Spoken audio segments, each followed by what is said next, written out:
This episode of RPMMO Radio is brought to you by our amazing and generous Patreon donors. Visit us at patreon.com/RPMMO Radio to help support the show. It is also brought to you by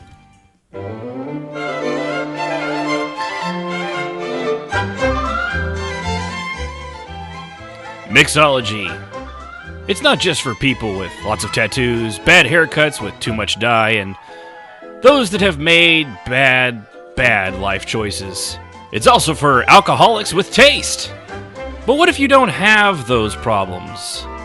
And you like to drink booze with the essence of those things that annoy you, distilled into a single flavor. That's why from Crapco, we have a brand new cocktail essence dispenser. It uses simple K-cups that not only pollute the environment, but annoy everybody around you. With magically diffused essences of all your favorite feelings, such as pride, envy, wrath, sloth, gluttony, greed, lust, and of course, strawberry. Just place the cup in the dispenser, pour your alcohol of choice into the reservoir, and in minutes, a delicious cocktail that will fill you with whatever feeling you desire, and just enough alcohol to make you dumb enough to act on it. But wait, there's more. Order now and we'll send you a bonus flavor, eye-rolling stupidity, at no additional cost. Order yours today. Crapco, you'll love it, or else.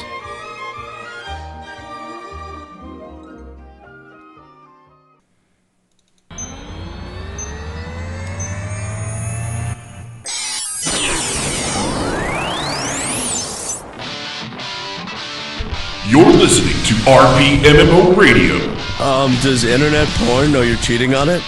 Where entertainment and roleplay in MMORPGs have little hybrid mutant babies. Make a note of this. Dishonor on you, dishonor on your cow, dishonor on your whole family. And now, here's your hosts, Ashen Phoenix, Civ, Jazz, Strafe, and Yunfe. Everybody off. We need to go on a quick adventure. Hello, role players, and welcome to RPMMO Radio. This is our 79th episode, mixing up another one. I, of course, am one of your hosts, Ashen Phoenix, and today is the whole crew, Jazz, Sib, Strafe, Yunfe, and, of course, our call screener, Rahanar, waiting to hear from you over at rpmmoradio.com/Discord. Just join us over there and jump in the waiting room, and we'd like to hear from you as much as, probably more than you'd like to hear from us, to be honest.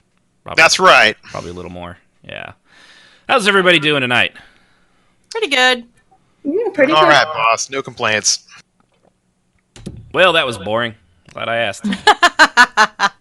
How's everyone's week? Have a good one? Staying dry, wet? It was cold. Cold? It's pretty much across the board cold, yeah. Cold. It was a week. It's over. I'm glad it's Saturday. Thank God for Saturday. That's right. TGIS. Am I right? You're right. I don't think that's a saying. I remember it differently. You know, I really miss TGI Fridays. They had that amazing Jack Daniels bourbon sauce. That was so good. And Did they go out of business? I think there's still some around Texas. yeah, they might be. The one out here closed down. I don't know, Oh, something man. about asbestos in the food, and I don't pay attention. Yikes. I mean, it was delicious, and your insides didn't catch fire, so handy. That's Yeah. a double bonus, man. But we got a good episode for you tonight. It was actually suggested from IndigoJulze, so appreciate that. It'll be about bleed over. I know we've covered in-character and OOC stuff before, but frankly, it's a fun topic, and there's so many different aspects of the way that stuff can bleed over. We'll just pick them apart as we think of them, so that should be a good time. I do want to remind everybody, we are, of course, if you're listening on the podcast, we do it live almost every Saturday, 7 Central Time, over at twitch.tv/RPMMORadio. If you're listening there and you haven't subscribed or followed, whatever, it seems like subscribe should be the one that doesn't cost money, and follow should be something else. I don't know. That's that. You'll be cool if you do subscribe. I'm just You are saying. cool if you have Amazon Prime account. You get a free thing every month. Why not? Don't let just sit there. Why not? Why not? I mean, or give it to a channel that's, good. Not Overwatch League, because I think they have enough already. And if you're mentally conditioned, would you kindly subscribe? Nice. I don't know that half the people in here got that. I know Jazz didn't. I laughed, but I'm on push to talk. Those that know, knew. But yeah, so appreciate that. Yeah, just give us a follow over there. Join us live if you want. We, like I said, we do, of course, welcome anybody that calls in. Whether you've got a complaint, something on topic, as long as it's RP or MMO related, we'll let you on. We're not going to shut you down if you have a disagreement. We might still disagree with you. We're not going to make fun of you. Yeah. Well, no, we'll wait till they're off air. We'll wait till they're off air. We can do that behind their back. I mean, the only addendum is if you're a 12-year-old that wants to talk about some ridiculous off-topic stuff, you're probably not getting it. Yeah, probably not. The poor kid is a legend. He is. Looking at you, kid. Really, you are a legend. I think it was probably just some kid traveling through Twitch. It's like, what's this? Oh, neat. I can talk. So I don't know. He kept it up for a while. Yeah, it's true. He talks like a Muppet. Bork, bork, bork, bork, bork, bork, bork. Good.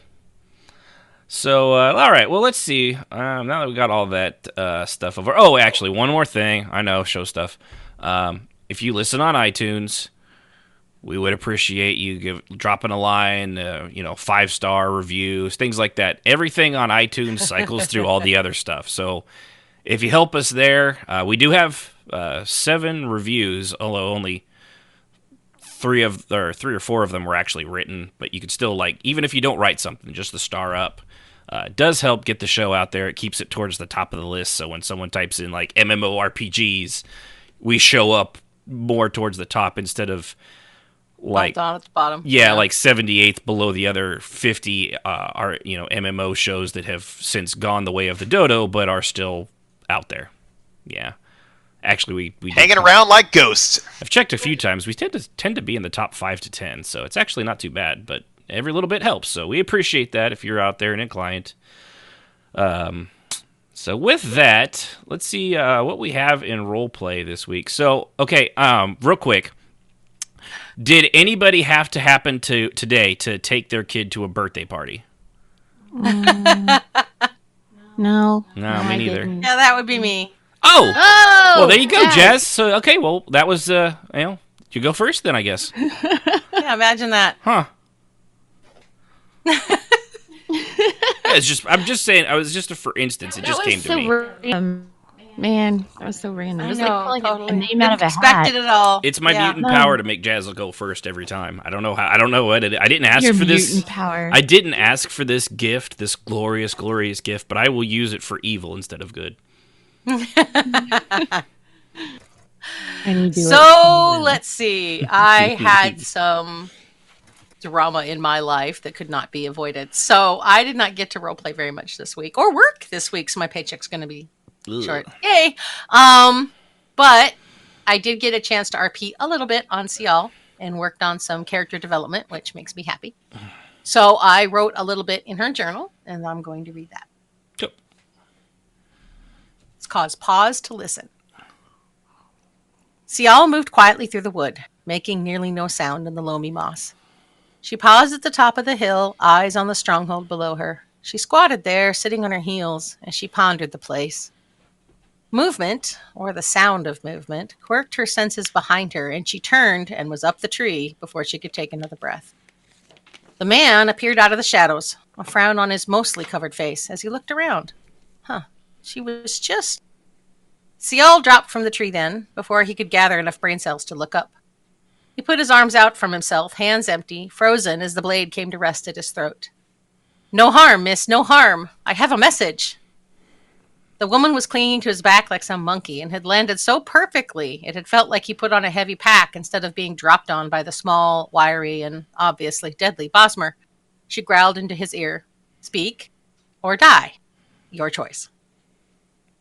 The blade had cut him, and he could feel the blood oozing on his skin. He also felt the telltale tingle on his lips. Poison. He might already be dead. His heart sped up as his mind whirled. The speaker wishes a word with the child of mud. That's my message, he blurted it out. She smirked and drug the dagger on his throat, slicing skin. Please, I swear, that's all. The blade stopped. There was a dark and guttural giggle that made his belly flip, and she was gone. The weight was gone, the blade was gone. He closed his eyes and put the hand to his neck, healing the wound and purging for poisons. He turned then and found nothing, anywhere. He looked up, nothing. He looked down, and there was a small vial. Heh, he chuckled, and bent down to get the vial. Popping the cork and drinking the contents, the tingling in his lips stopped. Thanks, he called out to, well, whoever might be out there. The only sound was a faraway cooing of some bird. Forest itself was oddly silent. He exhaled, suddenly realizing he had been holding his breath. Right. She watched from a few trees away, surrounded by shadows and leaves. Her eyes were dark and dangerous as she watched him go. Why send a mage to find a shadow? She muttered to herself. The speaker wasn't stupid. Perhaps he hoped she wouldn't kill the mage. She watched the foolish man bumble his way to the nearby path and walk toward the town nearby. She was still half tempted to pick him off with her bow, but she let him go. So, let's see what the speaker wants, she grumbled and opened a portal. Without another word, she dropped from the tree and into the portal without another sound. The end. The end. Very cool. All right, who else has something? Sib? I have a little something. Okay. You go for it, girl. It's just a little thing from Fallout, since that's where I seem to be all the time anymore. Mm-hmm. Okay. There's a soft click, and the recording device comes to life. The other day, I took a chance, and was so happy I did.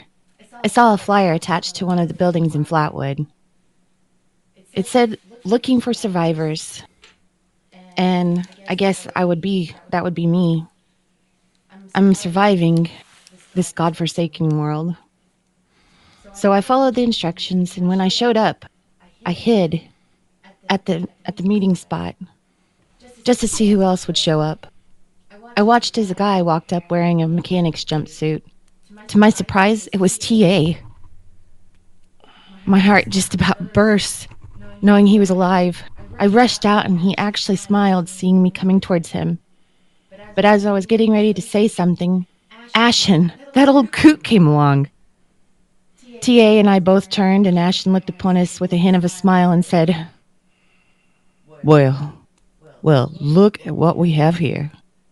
You two really weren't who I was expecting to see.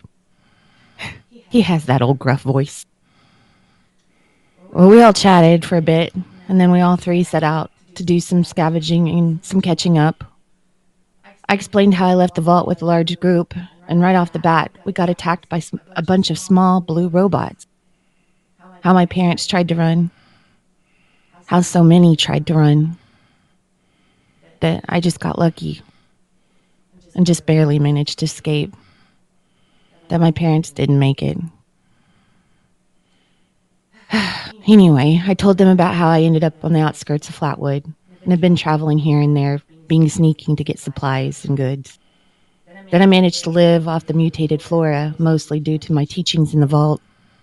They both listened with interest, and I know Ashton thought me a little off my rocker because of how I acted. I just think things and people are less likely to mess with you if they think you're a couple cards shy of a full deck. God knows, maybe I am a couple cards shy of a full deck. I don't know anymore. TA looked good, of course. I should have known both him and Ashton would survive. That's just them. Anyway, as we moved along, we came across an outsider. I think she was from another vault. Her name was Mary. At first, things got off a little tense, but she talked with Ashton and TA. And slowly, it began to settle. I was happy to see another female. She never would show her face, and I got the vibe that TA was a little nervous about that. I don't know. But I like her, and she was friendly enough to me. We found quite a bit of stuff and managed to safely get back to Tay's cabin. We encountered a couple bands of those scorched beings. I want to feel sorry for them, but it's hard when they're trying to kill you. They look so gross. They look like they've been dipped in boiling hot water. Their flesh blistered and festered, hanging off in massive chunks. Ugh. Makes me shiver all over. I wonder what they were like before all of this, when the world was right. Anyway, I hear TA calling for me. I'm staying with him now. He didn't want me running around in the wilds. He set up a nice little room in one of the cabin's corners for me. He really is sweet and protective. I don't go anywhere by myself anymore. Coming, TA! Yeah, I know it's getting dark. Okay, recorder. Till next time. Soft click. And that was mine. Yeah. Very good. That was cool. That was from our little get-together. Yep. Yeah. That's nice. So Pretty cool. Faye. Got anything? Is it my turn? It is. Sure. Well, it has been quite a week. I spent about 2 weeks off of my betrothed, off on a little get-together, out on vacation. Sabbatical, if you will. Quite the grand time. Meat in small amounts. Fine foods. Ripped shirts. More on that later. Suffice to say, I made it to the guild meeting on time. Road weary. Without Voli, she wished to stay home at the ranch. Well enough for me. I believe her busy season is just about to begin. The whole gang was there, Lord Caves, my niece, fretting over why I'd vanished for 2 weeks. I said it was a small vacation. She asked me who I took. I kindly informed her that it was a lover's retreat, and I will say no more. She had a crooked little grin, that fetcher little woman. She is too smart for her own good sometimes, I say. But enough of that. 'Twas a fine evening, catching up, listening to those gathered, like an old group of friends, until they started talking about mating habits and what to call some harlot you keep around and call a slave, but not a slave. It was all rather lowbrow. And at length, I had my belly full of it when they started talking about Red Guard marriage rights. So I kindly thanked them for the drink, wished them all a fair eve, and headed my way back to the cabin. Time for a proper ale. Ale. I swear those fetches are rubbing off of me. A proper mead. Perhaps a wine. Stretch my toes and enjoy the evening of the good book. Till next time, Journal. The end! The end. Very well done. We're going to do that forever. Yeah. You got the president, boss. People who listen to us in a year are going to be like, why is that funny? Yeah. They're going to get it. Go back and listen to the old episode. Yeah. Political we'll have to debates. Go back to the debate episodes on that one. How about you, Yudi? Anything? I've been playing a lot of Star Control Origins, which is sort of like role-playing. I get to choose whether or not to be a complete jerk, which I'm not. I'm going through as a nice guy. Are you a Protoss or a human? You're a human. Okay. Boo. Well, you don't get to choose. It's Star Control. Boo. Wait, Star Control or StarCraft? No, Star Control Origins. Yeah. As in Star Control from the 90s? Yes. Oh my goodness. Are you serious? Yeah. It's the newest one. Like, Yay Hot, Arielu Lalele, all those guys? Yeah. You need to show this to me after the game. After the show, rather. Okay. I'm a huge Star Control 2 nerd. I just outed myself. Hey, it's all good. Oh, I loved it. And when this new one came out, I was real excited. So I have Cyrene, no idea what the you're show fixed talking you? about. Oh my goodness. So good. I'm nerding out, y'all. I can hear that. There's nothing wrong with that. Man. This is a bunch of nerds here hanging out. The Urquan Masters. Oh my goodness. All right, I'm done. Go ahead, Uni. Sorry. launch fighters. Launch, fight. Oh my goodness, Uni, you're awesome. I have no idea what just happened. Or Uni, even better. You remember the oars? Go. Yep. Yes. Oh god. Yeah, like I said, the Origins is the newest one. Mm-hmm. I don't want to put out false information, but I don't know if you can get it anymore because I think there was like some kind of legal trouble with the original owner of Oh no, the that's original been happening a Star lot Control. lately. That would be Toys for Bob. They're now owned by Activision. Those fetches. Ooh. Ah, okay. But yeah, it's been No a lot of longer fun. Activision Blizzard. They've had a divorce, which is probably better for Blizzard, to be honest with you.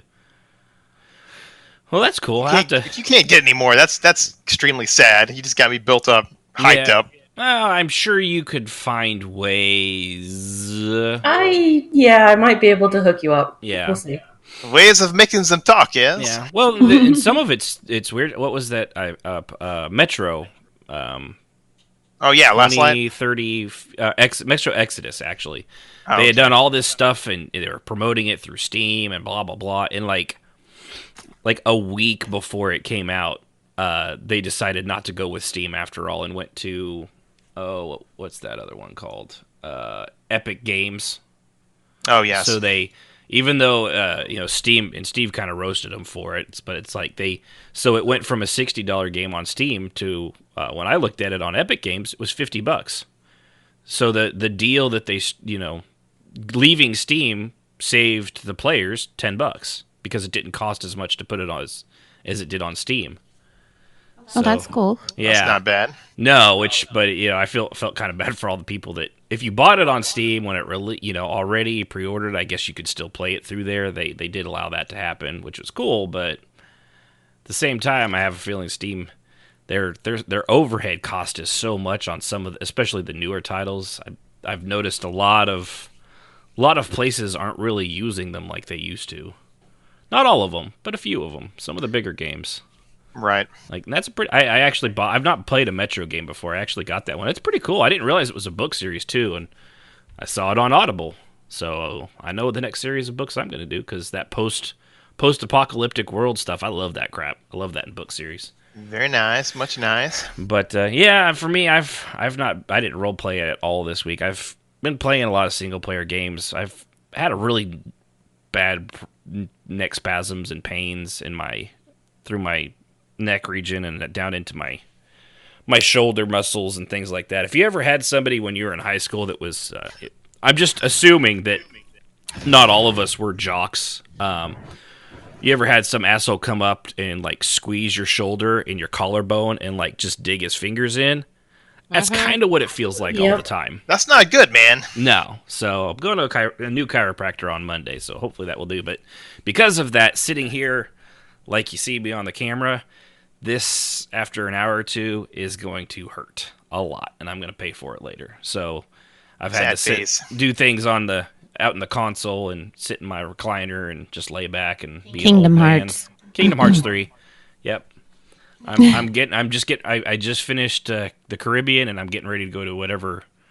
Is it Neo Tokyo? Big Hero 6 or 5? Is it 6? Oh, that's my favorite. Yeah. Yeah, that was a squeal. Oh Yeah. my goodness. But I'm getting ready to go to that one. It's a janky game. You could tell it took 13 years to build that because you could go play something that is graphically more intense, like God of War. I was talking to Yunfei about this, and the camera never shifts. There's no loading screen outside of the first loading screen. God of War never has a loading screen. Period. It's all one fluid motion. And yet this game that has cartoon characters and things like that is nowhere near as graphically intense, has a load screen for every time it switches. You switch one little zone. If you're in the zone and then it switches to a cutscene, there's a load time. When it gets done with the cutscene and loads the zone back, there's a load.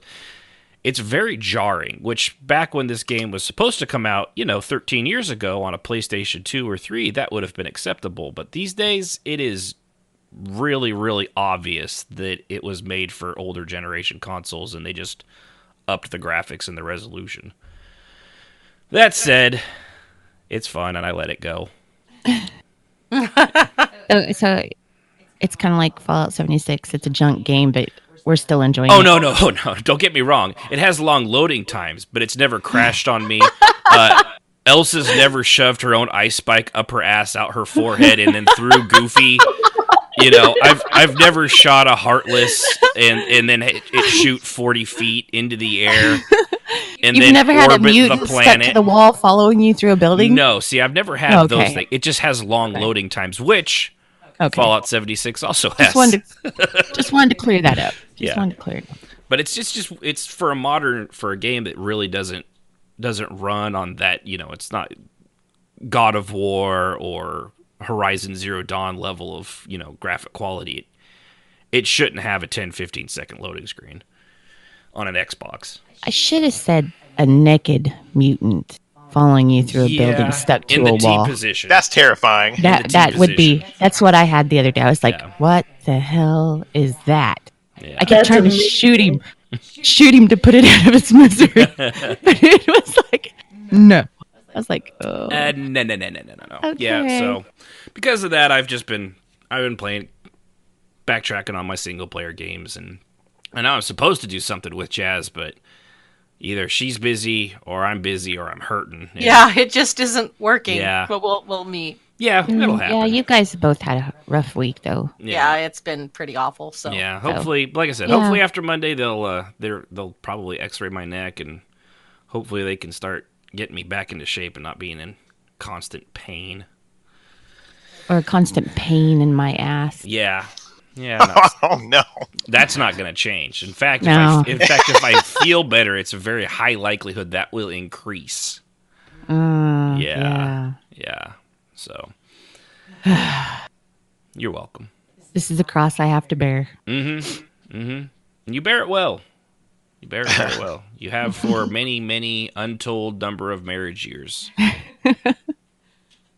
How long have we been married? I don't remember. Is it 8 years now? Coming up. I don't remember either. I don't Sorry. either. Okay. So 8 Sad face. long years that have flown by. I love you. So, all right. I love you too. Well, we didn't really know what to do tonight, so we went, of course, to you, the people. Hello, people. How's it going? You look nice. That haircut does not suit you at all, though. You need to go back and get that done. But with that, we had one. We actually had a few of them. One of them, I think the one Ericus had given us was actually we actually did that one before, Ericus. So I do appreciate it. It was about playing the opposite gender. We did that back in episode 33, also known as Gender Bender. You know it because it's actually got Bender from Futurama dressed in a tutu. And Classic if I look got right that there. That's right. wrong on the topic, feel free to contact me again. Yeah, unless and you meant it a correct me. different way. Yeah, and we can fix that. But Yeah, but so we did that one. Unless there's a different take on that one. We also got one for Manning to do NPCs, which I think we will get to probably if not next week, we'll do it. Well, maybe not the week after that, because the week after that will be our get Jazz drunk because she can't not say words game in honor of That'll be course, fun. the saintiest of saints, Saint Patrick. yes.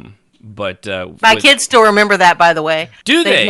They've never seen me drunk until that day. So I am they had a glad good laugh they're. while I was falling over and laughing hysterically while my husband tried to get me to sit up straight. Yeah, it was hilarious. Well, I'm glad Uncle Ashen, even from 500 miles away, can be a terrible influence on your children. Oh yeah, it was fantastic. Well, she was like, "Mommy, what's the matter?" I'm like, "Wine, You wine know is the that devil." I love one of you more than the other, but which one? no, No, I would never say that. But which one? no. I tell that to our kids all the time. Is there something wrong with that? You do not. You're such a troll. Sure. So, all right. So, IndigoJulze is OOC and in-character bleed over, which is something, like I said, we have kind of covered before it, because there's lots of ways mixing can be involved. But this one I actually thought was kind of fun. The example, because IndigoJulze is a man, and a manly man among manly men. Brawly and Burly. He's Burly even. He could be a Bernie. I don't know his real name, but I doubt it. Kind of got off on a tangent there. All right, so his example was someone in group is being annoying, and you are really struggling not to tell them to go away if they hate it so much. And as a result, you're getting crabby in character. What do you do? Log off. I just tell him, like, listen here, you little piece of shit. I will find you, and your mother will cry when she sees what I have done to you. Or that was Tommy Boy. I'm not sure. It could have been either one. Yeah, probably Tommy Boy. Papa Tommy Boy. But no, it does happen. Here, that's kind of the thing. We know we shouldn't mix. I also know I shouldn't put my finger in the frosting in the refrigerator and eat it like an animal, but I still do it. Just because you're an adult, you can make your own poor decisions. Right. I also know that, if something ticks me off, I probably shouldn't say anything. But in the heat of the moment, self-control is not always my first priority anymore. Especially if you don't give me all of my nugs, McDonald's lady. Ooh, you're no Chick-fil-A, that's for sure. They never get it wrong. Unless they do. In which case they say, here's a whole nother thing of nugs. Because they're awesome. And they taste good. And Polynesian sauce I don't think is actually from Polynesia. But it's delicious. So we kind of have all, we've all been there. We know this happens. Should it? I know I've done it. Everybody here ever sort of bled over when with your annoyance of shit happening somewhere else and it bleeds into your character? No, it does. It does, but usually I catch myself and just log off or shut up. I've had it happen at me. You do that now, Jazz, but have you always done it? How long did it take to really learn? No, because I've seen you. I've seen you when you get angry. I've seen you. We've all done it. Yeah, I have as well. Everyone gets mad sometimes, but then I catch myself and I log off or I shut up. I'm not saying it never happens, but I'm saying that even in the beginning, I knew it was a no-no. I think I found the loophole. From the time of activation to the time of abort, there's probably there's a period of time. It doesn't happen about in 10 seconds. minutes. Yeah, see, there you go. And then that 10 minutes? It's about 10 minutes. Usually a lot of damage can be done in 10 minutes. Usually one of my officers is like, Jazz, ducks. Yeah. What? Swing and a miss. Maybe you're taking this too much. Maybe. Yeah. Well, and it doesn't always have to be over. We always go to the worst case scenario, but sometimes it's actually very subtle. And some of the examples we have down here are actually fairly subtle. These things can happen too. Just if you're just having a bad day. But I liked that. These were specific to stuff people were doing or that really aggravates them. Maybe it doesn't piss them off, but it's like stepping on a stone in your shoe over and over and over throughout the role play, that kind of thing. That seems to be more what these were about. It's like your reputation, and the more you're kind of derping it up. In my case, I'm like, I groan every time I see that person, and I don't intentionally try to do that, but we're human, and we remember this crap, and we remember being annoyed. Mm-hmm. And I think it does flavor outlook no matter what. Exactly. Unless they start doing a 180, which is not likely. Yeah. But normally, if I know that there's someone that just pisses me right off, I will avoid them like the plague. I'm like Jazz. Mm-hmm. I just avoid them. I don't let them ruin my RP. Yeah. No. Just stay away I will from continue to roleplay even if they're in the room, and I will be as cordial as I can. Mm-hmm. But I would be lying if I said, particularly when they know my character doesn't like them in the first place, and they continue to poke at me IC. When they know they're doing it exactly to you as well. Yes, they're purposely screwing with me because they know I don't like them personally. I got a caveat for Jazz's explanation, and Ashen will back me up on this. Several of these people you don't like, you kept bringing back. I'm just saying. Because and you got to drive the rest of your officers up the freaking wall. Thank you very much. That's on you, Jazz. So anyway, I would avoid them. But yes, I would take a small amount of pleasure knowing that if you want to poke the bear, aka Vodka, you deserve whatever you get. And on the rare occasion that people that I didn't like, that I avoided like the plague, purposely would walk up to me and pick up a conversation with Vodka and then pick a fight with her. I mean, is it so wrong? At that point, there you go. Just let them have their barrels, because it's like, dude, you know, I don't like you and you don't like me. Why are you even talking to me? I see. Oh, I see. You know, this character hates you, even before I disliked them. I mean, in this one particular situation that I'm thinking of, my character and her character never got along. I see. Oh, see, we were cool. I had no problem with her whatsoever. We chit-chat all the time. Well, then she turned on me, and I told her, I'm done with you. Stay away from me. Don't talk to me. Don't talk to my character. Just leave it alone. Mm-hmm. And she would walk up to Vodka, poke, poke, poke, poke, knowing that Vodka hated her guts and always had, even before I disliked her personally. Oh, see. So eventually she got a fully in public dressing down from Vodka. Right. And she deserved it. Yeah, because you got annoyed both. So here's the line. When is it still, I mean, even though you might be annoyed with them out of character, if it makes sense to also be that way in character, should you stop? Because and Rengotts, the gentleman here, is the one that sent me a tell going, think she's had enough, Captain.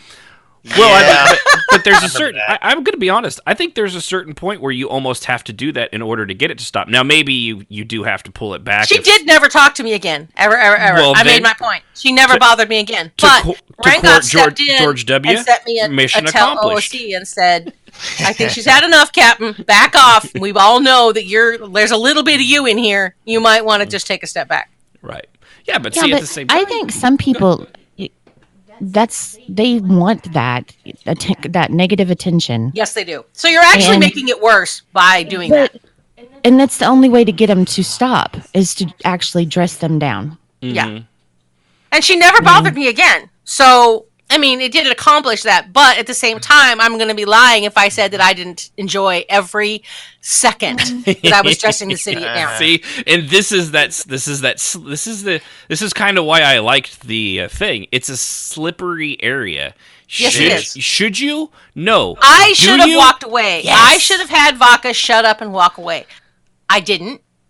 Because I was sick and tired of her crap, constantly picking on me and picking a fight with her in public just because she was pissed at me.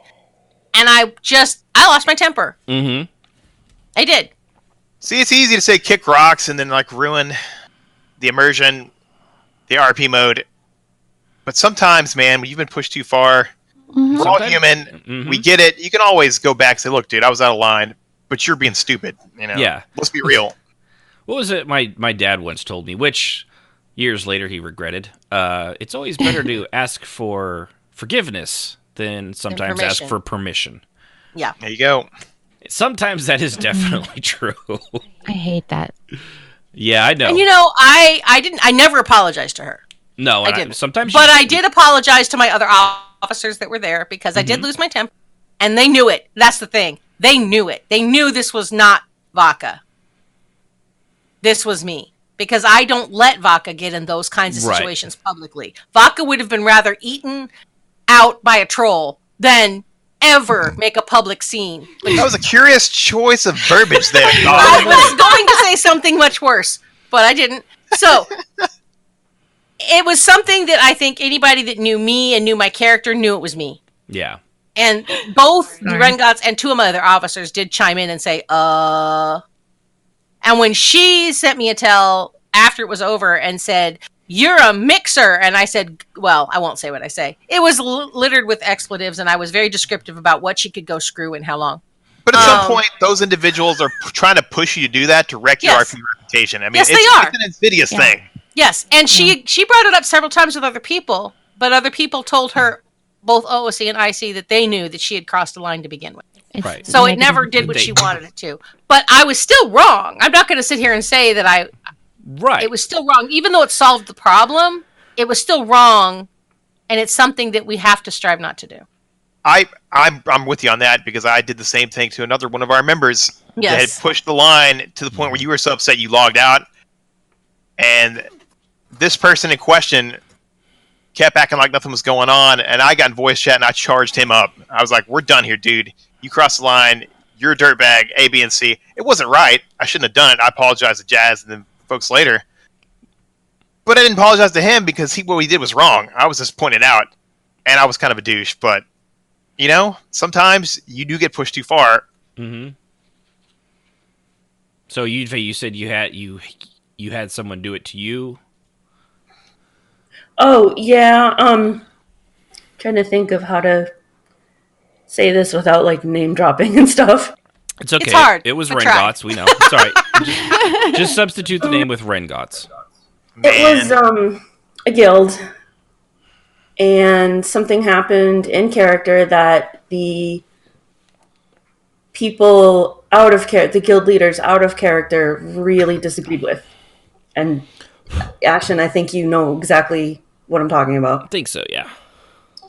And so when I left the guild, or ever since I had left the guild, whenever Yunfei bumped into those characters in character and would, smile and wave at them and stuff, they treated her like a piece of garbage. Mm-hmm. When it had nothing to do with the character and everything to do with, the people behind the keyboard. You're right. So yeah, I've experienced mixing like on that end. Mm-hmm. Yeah, and when they continue to do it, but it's never. I think like what you did, Straffe, where you dressed them down, you may not have apologized to them, but also that from there on after, you just avoided them and left them alone. I think I honestly should have happened. No, did it happen? Yeah, I move on. But then if that happens and you continued then to keep harassing him like they do with Yunfei, then you're not only wrong, you're being worse than. Yeah. And to the point of that guy, my quote story, when he showed back the roleplay, I would keep my words very brief. I would acknowledge his existence because I was forced to as an officer. Thanks, Chaz. Otherwise, I avoided him like the plague and let him go hang himself pretty much because I didn't care at that point. He was an unstable role player to begin with. But I wasn't rude to the guy after the fact. No. He always was not real nice to me after that, but I just didn't give him the time. Hey, hold on. Hold on one sec, Straffe. Real brief. Straffe, hold on. All right. 1 second pause, because you are going super, super garbly. Yeah. Everybody is. All right, so I'm switching over. Okay. Everybody hear me? Yeah. Yep. Better? You were Robo-Straffe for a little bit there. All right, I switched us to the south. Maybe the central server's having a problem. We're moving to the south. We are getting an ice storm in half the state, so that is possible. It's coming from Straffe though, so that's server of the south, man. Yeah, so we're back to the south then. All right, go ahead and go back and finish up on that. So, Sorry, I was real professional and short with him. The rest of the time, he came back. I never was trying to be his friend after that. Right. And I avoided him most of the time, but when I had to interact with him, I did because I was an officer. Thanks, Jazz. But other than that, I let him be. Mm-hmm. And he was real nice to me after the fact, but I still didn't give enough time of day, other than when I had to in guild meeting. Right. I'm not trying to start. I'm not trying to feed the troll, in that nature, and it's not worth it. Yeah. Exactly. So we got several examples from listeners out there. This one here actually is mine. One of the ones that, although I don't know if this one's made me act that way. It typically I don't know in character, but when someone hijacks the role play that you're in the middle of, like an event or something like that. This actually is a theme that will come up in some of the others. But that one is one of my biggest pet peeves, like just the spotlighting and then things like that. It's aggravating, especially when you have like a big dinner and someone poisons it because exactly. I remember that. For example, Yeah. Sorry. Go ahead, Troy. Yeah, I like Jazz. I liked yours here that you had offered when someone's being a complete twat waffle to your friend in character and out of character. That one is definitely hard to. That is hard because you hard. want to handle it IC, but you really just need to stay away from them as much as possible. Yeah, but you can't really do that because you're typically as an officer. I can't, right. and I have to handle it IC. So it's really hard for me because, and I'll tell you. In EQ, in Tor, in Guild Wars 2, and here, all of these ones I've had to deal with this because there's always someone that has to be a twat waffle and they have to mix between IC and OOC. They have to do it. It's inevitable. And as an officer, you have to manage it. And I've had to delete. Back up before I post and try it again and then delete. Mm-hmm. And I'm sure people are like, she must have walked away from the keyboard. No, this is my third try. Yeah. Because I want to say something I see, but I have to keep it in character for my character. It's a struggle. With Kia, she's the nicest. She can be the most charming person in the world till you piss her off. But it is hard to piss her off. Mm-hmm. So I can't just jump into something like I would with Sildreni or CL. I have to do what Kia would do, and that's hard. Yeah. Sometimes. Yeah, well, and the fact that it's your friend and you're witnessing the mixing as well. You know, I know we've got a few people that we've known over the years, probably a few currently that, you know, they pick on a person, they pick on them out of character, they pick on them in character. God, that just pisses me off. Even though they know the other person wants to just be left alone, they just can't help themselves. And you, as their friend, you know, officer or not, as their friend, you want to stick up for them and tell the other person to fuck off. It's really hard because, you know, you have your officer hat on and you have to remember actions have consequences no matter how much you don't want it to. And even though your character might even respond negatively. Well, in my case, I was already negative to most of those dudes, so it kind of well, that's true. I shouldn't have done it, you know, but I did do it because, you know, he went too far and he made the boss cry. I was like, yeah, no, this ain't flying. Yeah, and that's basically kind of yours is the same as Jazz's. That's what set you off. It wasn't if it'd probably been anybody else, you still would have been upset and angry. But the fact that it's someone you play with all the time and this and that, and then I know if you're anything like me and you don't like it when people make other people cry, even though I've done it several times, I don't enjoy it. I just have that horrible habit, make women cry all the time. Can't help it. Uh-huh. Tell us more, sir. Cry out in pleasure. That's not true. It's sad, but it's also very sad. Very it's a sad. lie. It's a little lie, a little bit of lie. But yeah, tell me lies. Tell me sweet little lies. Wow. You know, you both really should try out for America's Got Talent. I would love to see that. No way. No. No, you're great. You're fantastic. No, it'd be Liar. good. No. Is this my lying to you voice? Yes. What? Yes. Yeah. No. Yes. Are you serious? It goes up a whole octave when you're lying. It's one of the No. That's awful. It's also a little painful. Oh, God. Sorry, headphone users. That's what you get. So, okay. We got a couple here from GiverCat6823. I like hers, by the way. We should talk about that one. Yeah, we got... that happens a lot, and that's hard. Let's see. We got this one here. Yeah, okay. I think there's two separate ones. The way it copy and pasted it, added numbers to sentences. I saw that. Shit like that, but... Bad. Okay. They say, my pet peeve is people who tell you, I want to be part of your story, and then promptly write themselves into a corner the 8 divines couldn't write themselves out of, making your participation in their RP pointless. Boy, we know all about that, don't we, Strayface? No joke. That's terrible bad. And it's true, it happens. Mm-hmm. It happens a lot. Yeah. A lot. And then, of course, when they, and I can understand, that would definitely cause some ill feelings. Shall we say? Angst? Angsty. Yep. And it would definitely, I could see where people would bleed over with that stuff as you're trying to, help them out and fix them, and then you could just see the conversation like, yeah, I want you to be part of my story. Oh, it'll be so much fun, blah blah blah blah blah blah blah blah blah blah blah. And then you come out with an idea, and they're like, oh no, that wouldn't work because my character, out of character. You don't know this, of course, but I'm going to tell you out of character.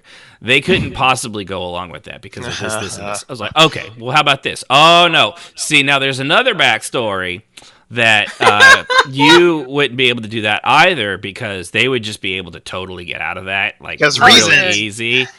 And and by the way, I'm going to be gone. I have a dentist appointment all next week, so I'm not going to be here for that. So you can't move forward. You have to wait.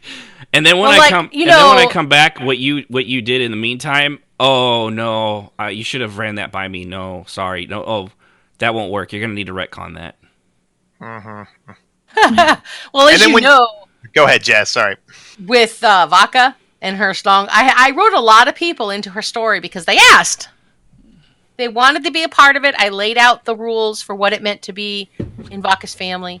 And then, like she said, they would write themselves into a corner and then be like, okay, fix it. You know what? I'm pretty sure God himself could not come here and give you a come to Jesus moment that's going to work. There is nothing getting you out of this. And when Vaca finds out, she's probably going to cut your head off. Have a nice day. It's baffling because people, like you said, or like the person that said they were in Vaca's family and then told me they were half dragon. Right. Oh, gosh. What? No, you're not. Yeah, see, they're a different branch of the same family. No. Or the ever fun. You can't tell me what to do. Yeah. Or the ever fun, hey, I'll be gone for a few weeks. And then you keep role-playing because you're not waiting around. Why didn't you wait on me, man? Like, come on, dude. Really?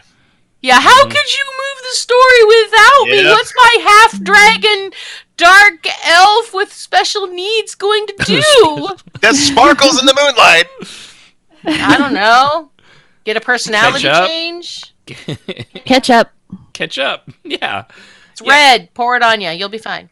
Yeah, well, and of course, at the end of all this, you give all this stuff, and then when they are finally ready to do it, they say, oh, and here's the script. Yeah, no thanks. Yeah, no, that's not how it works. You forgot this is my story, and you don't get to change my story because you want to.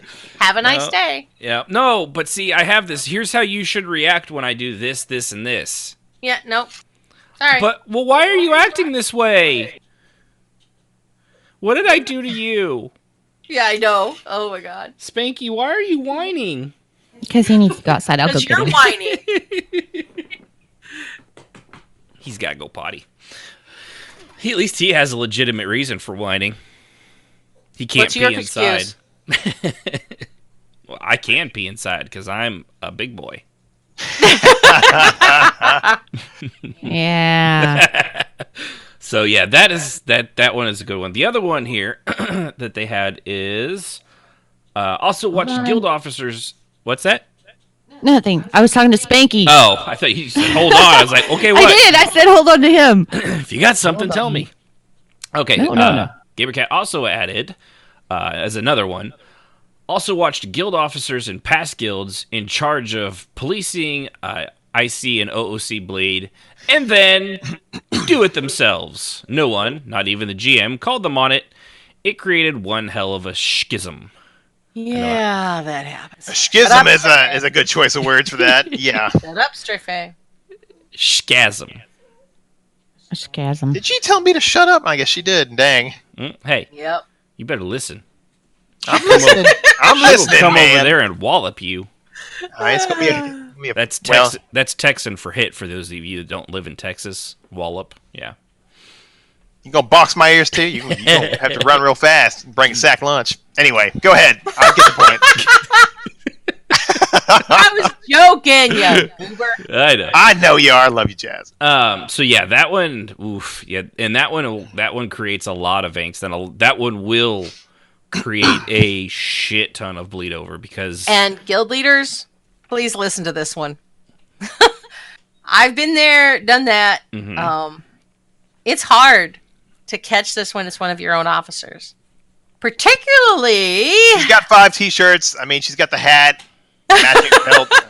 Go ahead, Jazz. Particularly when they do it only when you log out. Oh, that's right. You did have that problem with one of your where GMs, they didn't can you? become a different person when you're not there. And it's hard to believe that it's happening. And people give you logs, and you're like, logs can be faked. It wasn't until I got screenshots and I realized I had a problem. And then I had to eat a lot of crow because I got really mad and defended these people because they were my friends. Didn't you have to go undercover to catch this too? Yes, I recall did. Something. I brought in. I made a kid. This is an EQ. She did undercover boss before there was undercover boss. I did. I And rolled once she figured it characters out- on my other account, and in EQ, you could have. This is what I miss about that. I really do. No I at don't names. miss having people sneak into my guild that shouldn't be there. But I do miss the anonymity of being able to be in my own game that I enjoy and play a character that nobody knows. Mm-hmm. And in this case, it helped because what I did is I brought that character into my guild. As if they were coming into the guild, rather. I didn't actually join because then they would have known it was me. Because you can see if the account numbers go up or not. Yeah. So if you're paying attention, you can catch it. But they were in the process, and I caught everything right there. It was one of those moments where you just kind of take a deep breath and go, okay, wow. And Fleetwood Mac somewhere in the back was singing, "Tell me lies, tell me sweet Yeah, little lies." I had to eat crow, and I talked to my remaining officers, and then I talked to the officers in question. Remaining, yes. One left, and the other one didn't, and changed his ways. He left the game for a while, and then he came back, but the other one changed her ways, and it did work out, and I ended up staying friends with both of them. But it was really hard, and I see a lot of guild leaders make that mistake where they won't step forward and say, okay, look at this. You're doing this. Stop it. Yeah. It was hard because I loved both these people like friends. And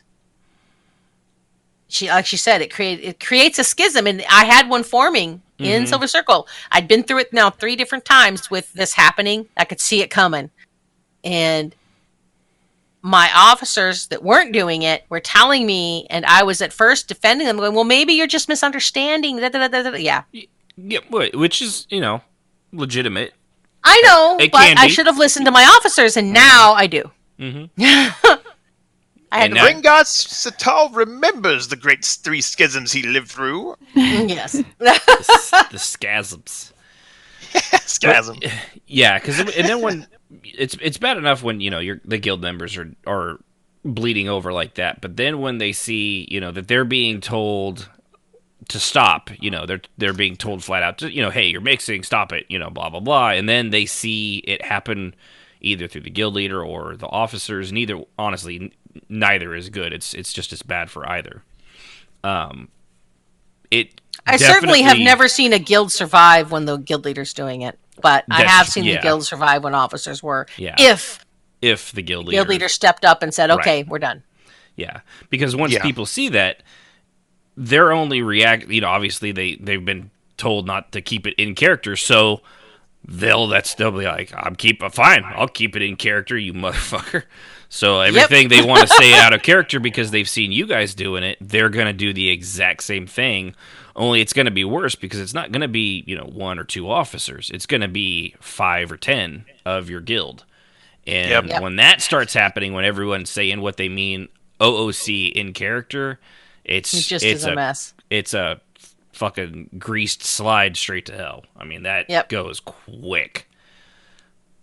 Entertaining to see on the outside, but not if you're in the guild. No. Shouldn't enjoy that, but it's just from a social engineering The popcorn standpoint, doesn't it is taste nearly as interesting. good when you're in the guild. No. And it does, and it will eventually create fractures. It happens all the time. It doesn't even have to be, it's the same thing with favoritism. That when people see some people getting away with things when other people don't, for literally the exact same thing, and then they get chewed out for bringing it up. People tend to, they'll slip into that because it's the only, not to overuse the state, but it's the only safe space they got left that they can at least try to call out this stuff on them, or at least feel like they're getting something said. Yeah. And again, doesn't make it right, but it is,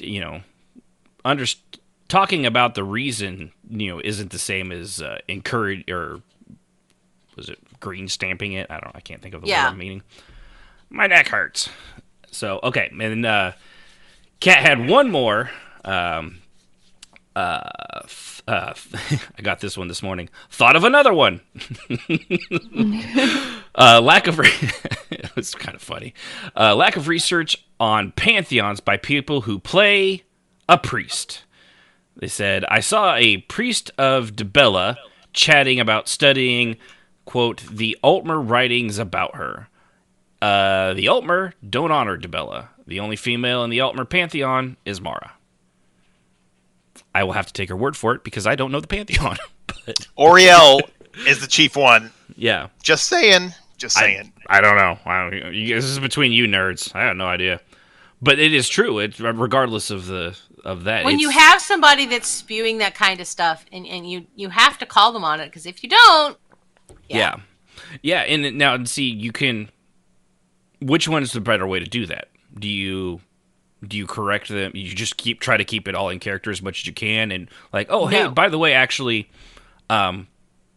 just remind them like, hey, the Altmer actually don't know anything about Dibella. They wouldn't write about her. They don't honor or celebrate her. Well, if you do that, and you can, I've seen it done where people pipe up and say, I see if this is true. And then you have somebody post in guild chat that they think that they're right.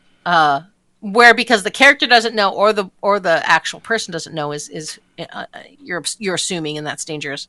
Right. But it's usually better when somebody is wrong to either wait until after it's over or send them a tell.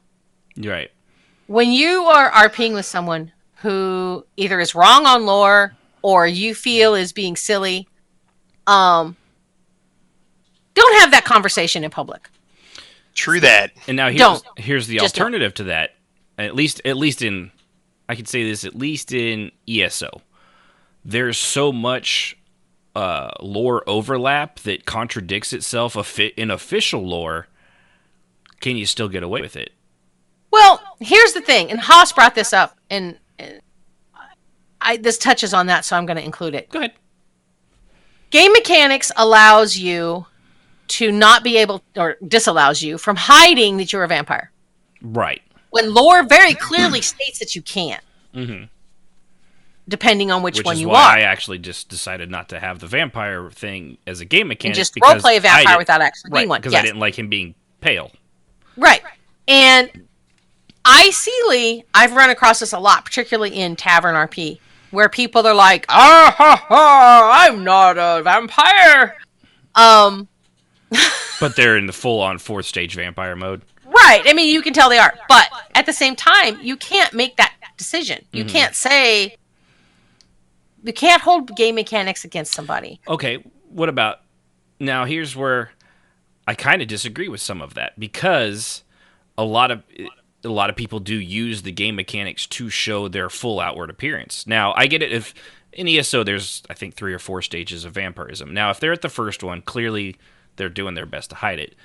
The second one, it only takes 6 hours of killing a couple people to hit that. But when you get to the third and fourth and you're full out, like, that kind of thing, I don't know. I mean, well, no, I agree with you. I agree that it's not that hard. But at the same time, this is the thing. Saying anything I see or saying anything OOC in spatial where people can hear you is going to A, cause drama, B, chase off and break immersion, and it's going to cause people to just run away. Because people don't want confrontation.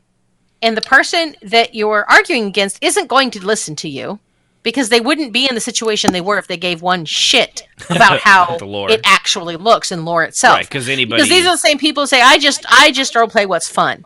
That's nice. Okay, when you get told that, I've sent tells to people and said, okay, that's not what lore says. I don't say it out loud. I don't have my character try to embarrass them or to say anything about it. But I do send them a tell and I say, hey, that's not what lore says. And they say, well, I don't really follow lore. Right. So I just add them to my list of people that I just simply won't acknowledge beyond hi and keep walking. Yeah. Strafe, she's echoing on your headset, bud. Is she? Yeah. You're activating every time she talks.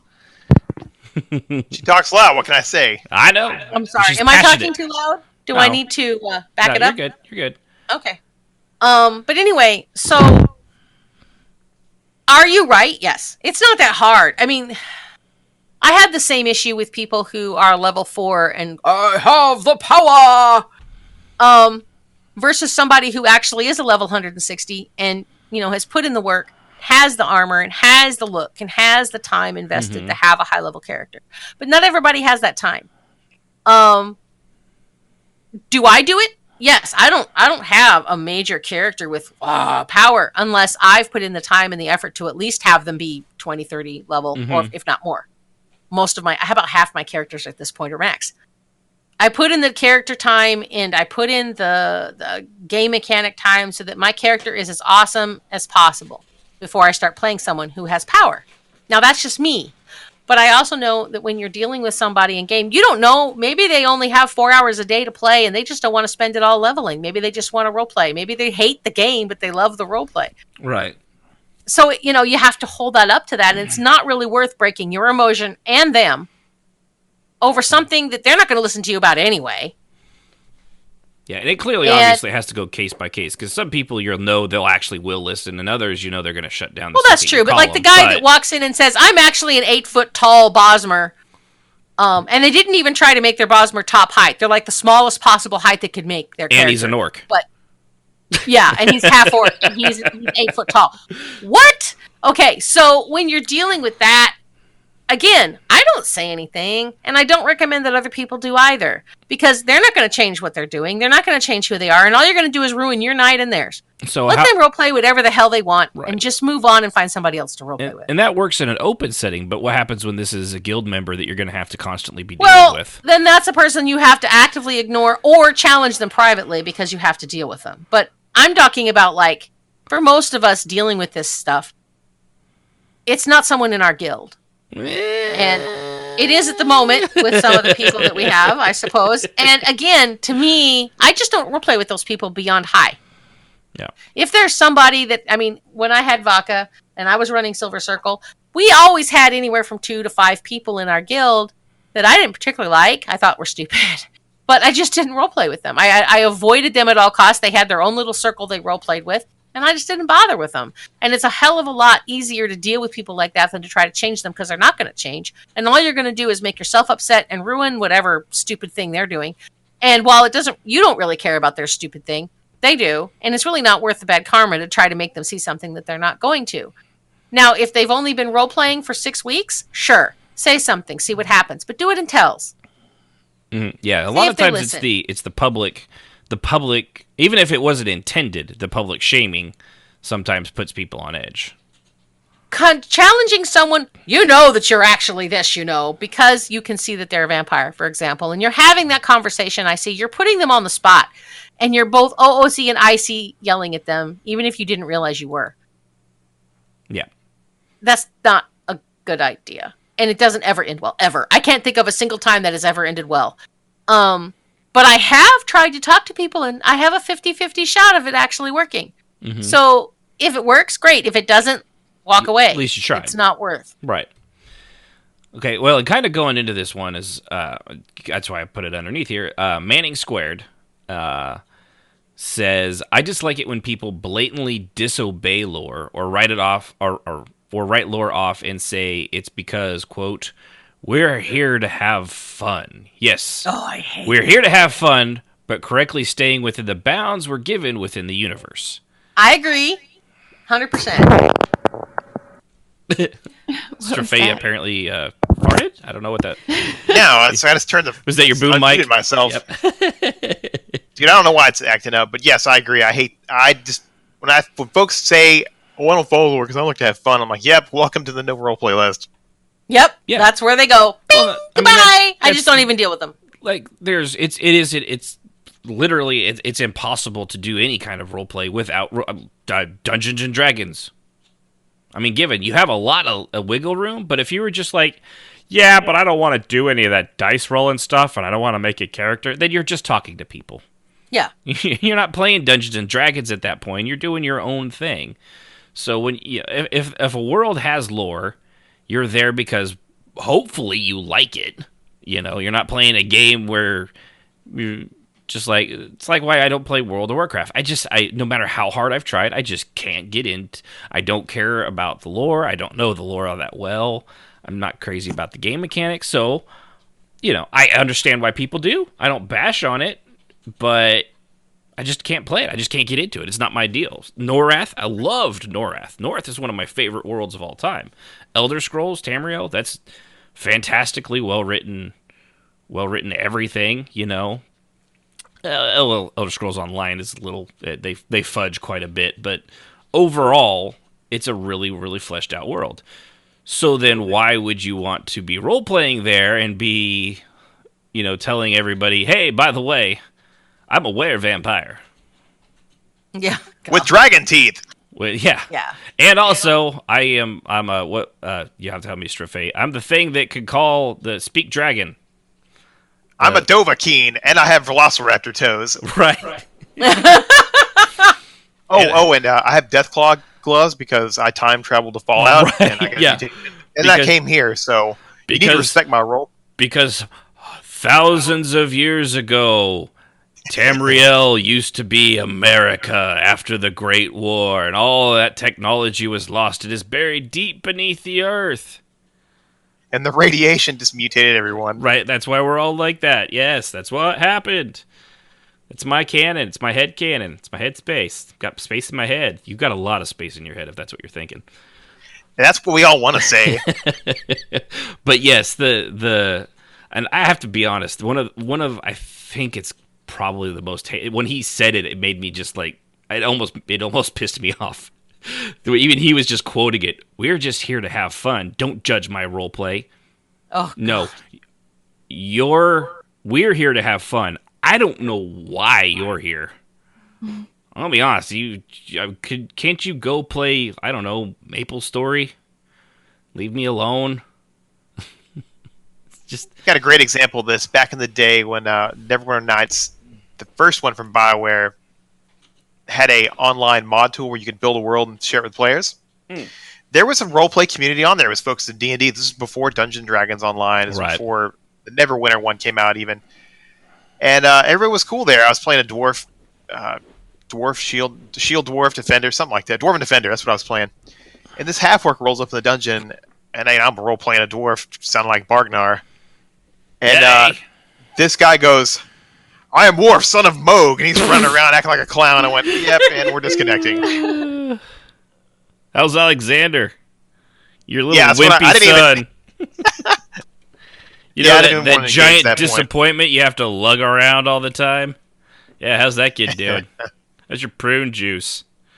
Worf. For real, though, but yeah, that's the kind of stuff that happens sometimes. Mm-hmm. You can't reason these people. They're out to troll, or they're just in their own little world. Yeah. And some of them too. Like I give it, you could assume I'm Worf, son of Moog, is probably just somebody trolling.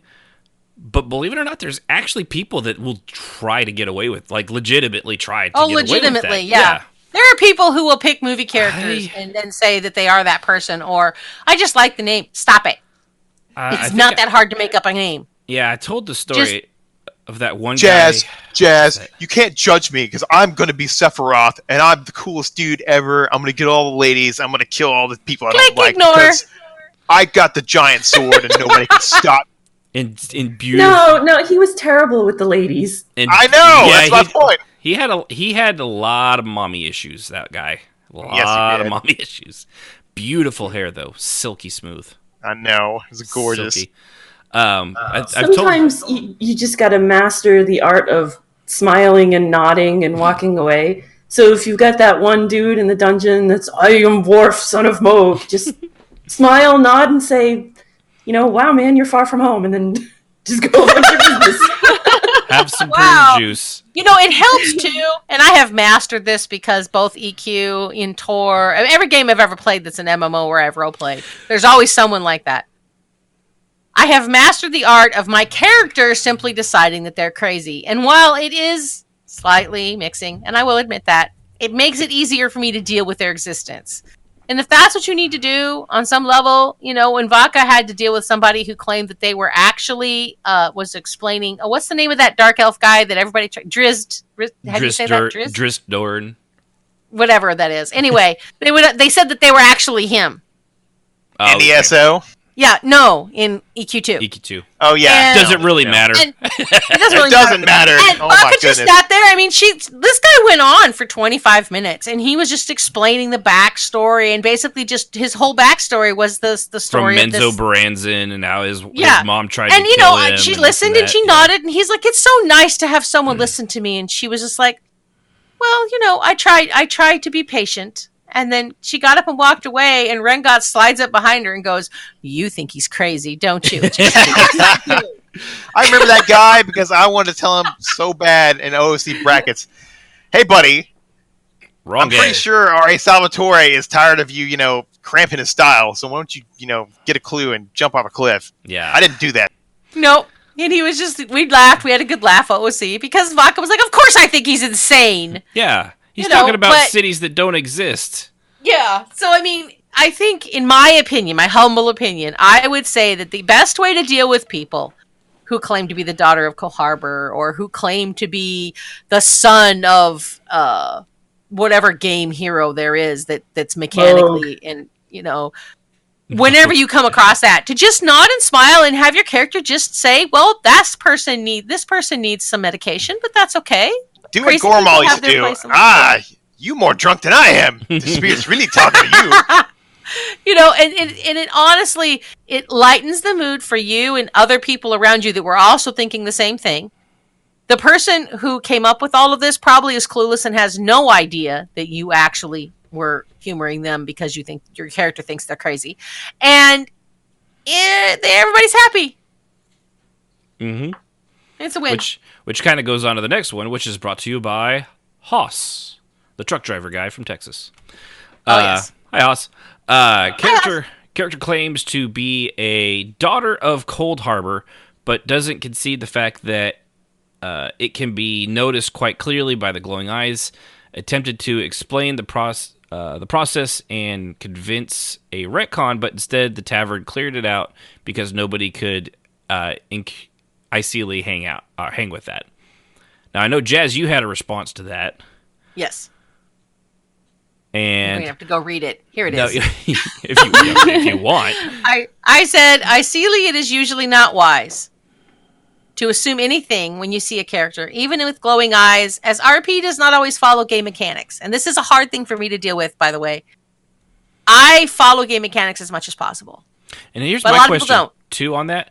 Is there a skin with Daughter of Cold Harbor in ESO that makes your eyes glow? Because if there is, you would have to purposely select that, which means you're not really trying to hide it. You're Well, I think actually he meant the going red open. eyes. I mean, they do kind of glow as you get more and more and more hungry.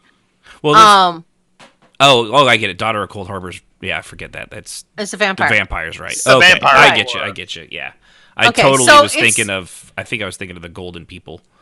Yeah, no. I totally thought it was a ghost. Yeah, no, it's the vampire. That's a nice I way of saying remember that now. vampire. Yeah. And, you're right, it's dumb. You're right to just be like, whatever. But to try and talk it out is really just, about the same as pissing in the wind. It's really just better for everybody, including yourself and the other people that are RPing with you, to just nod and smile and go, "Okay," and move on. Because this Right. person is clearly not going to understand.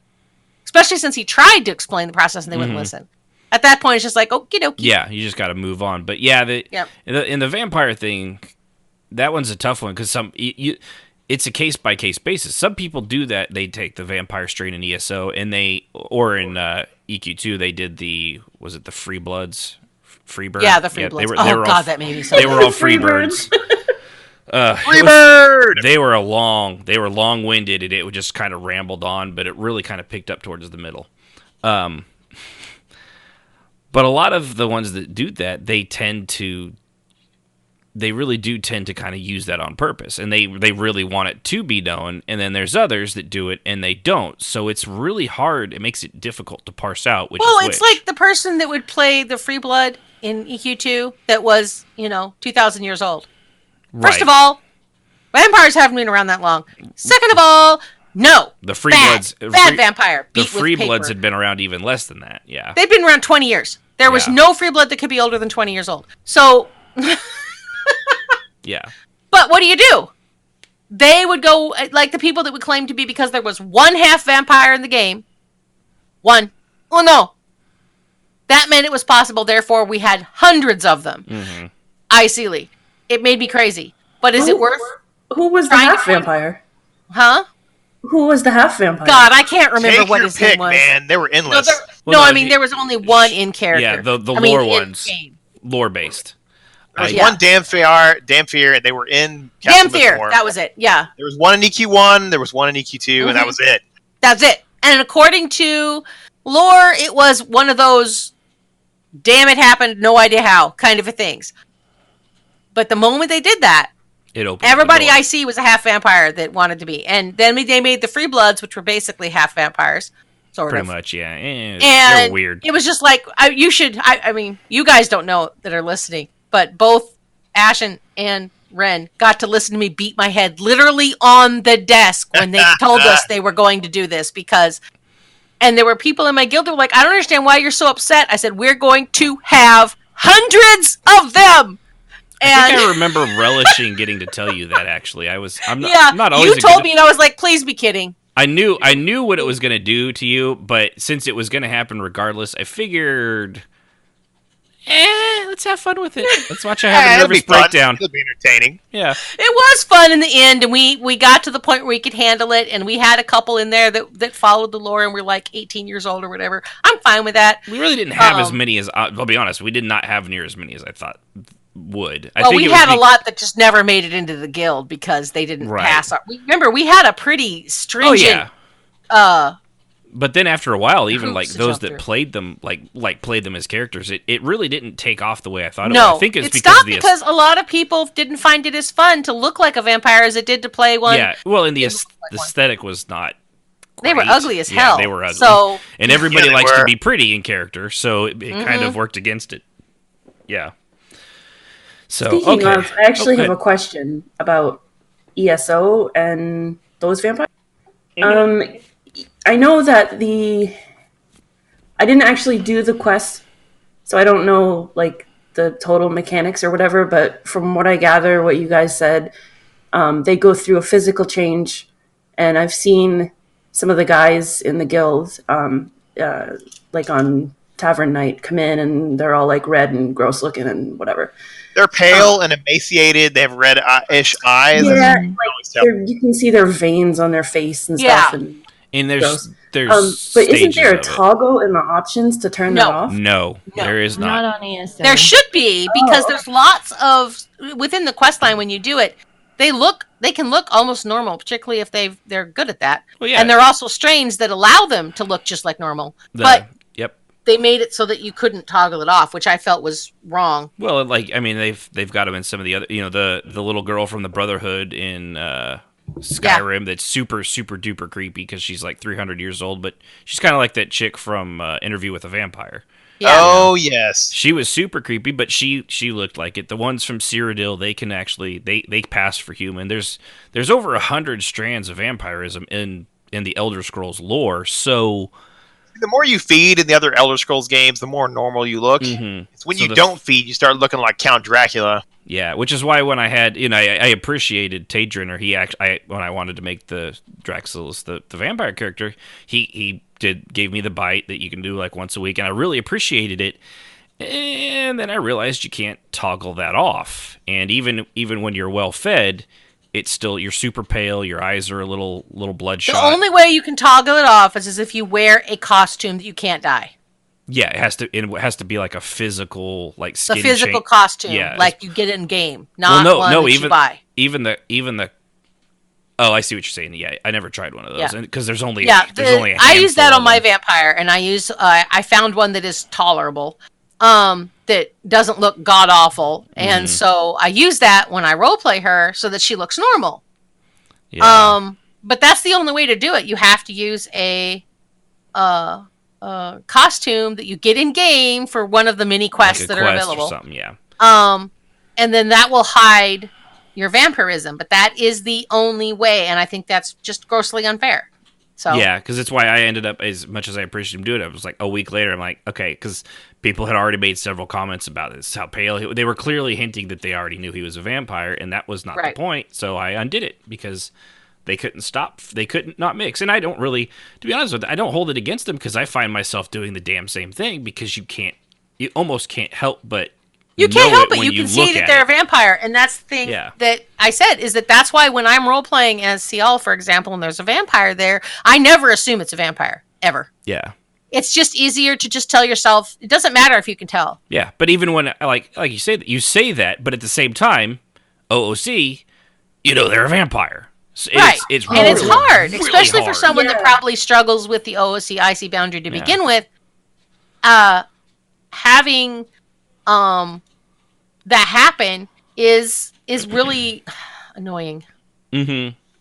Even if you don't struggle with that ICOOC line, I can like see where that would be really difficult. Especially because if it's really busy and they walk in and it just is there. You didn't mean to, but it's just there. Well, and it instantly changes your perception as well. I mean, it Right. can't not change your perception when you're looking. And like as far as like my character say meeting a vampire, I mean, what does she have to go on? Like, okay, this person is pale, their eyes are red, and their veins are popping out, and that's what the character would see, I imagine. Right. So even in character, that's kind of what you have to go by. Yeah, well, and of course with this too, the stages of it for getting worse and worse.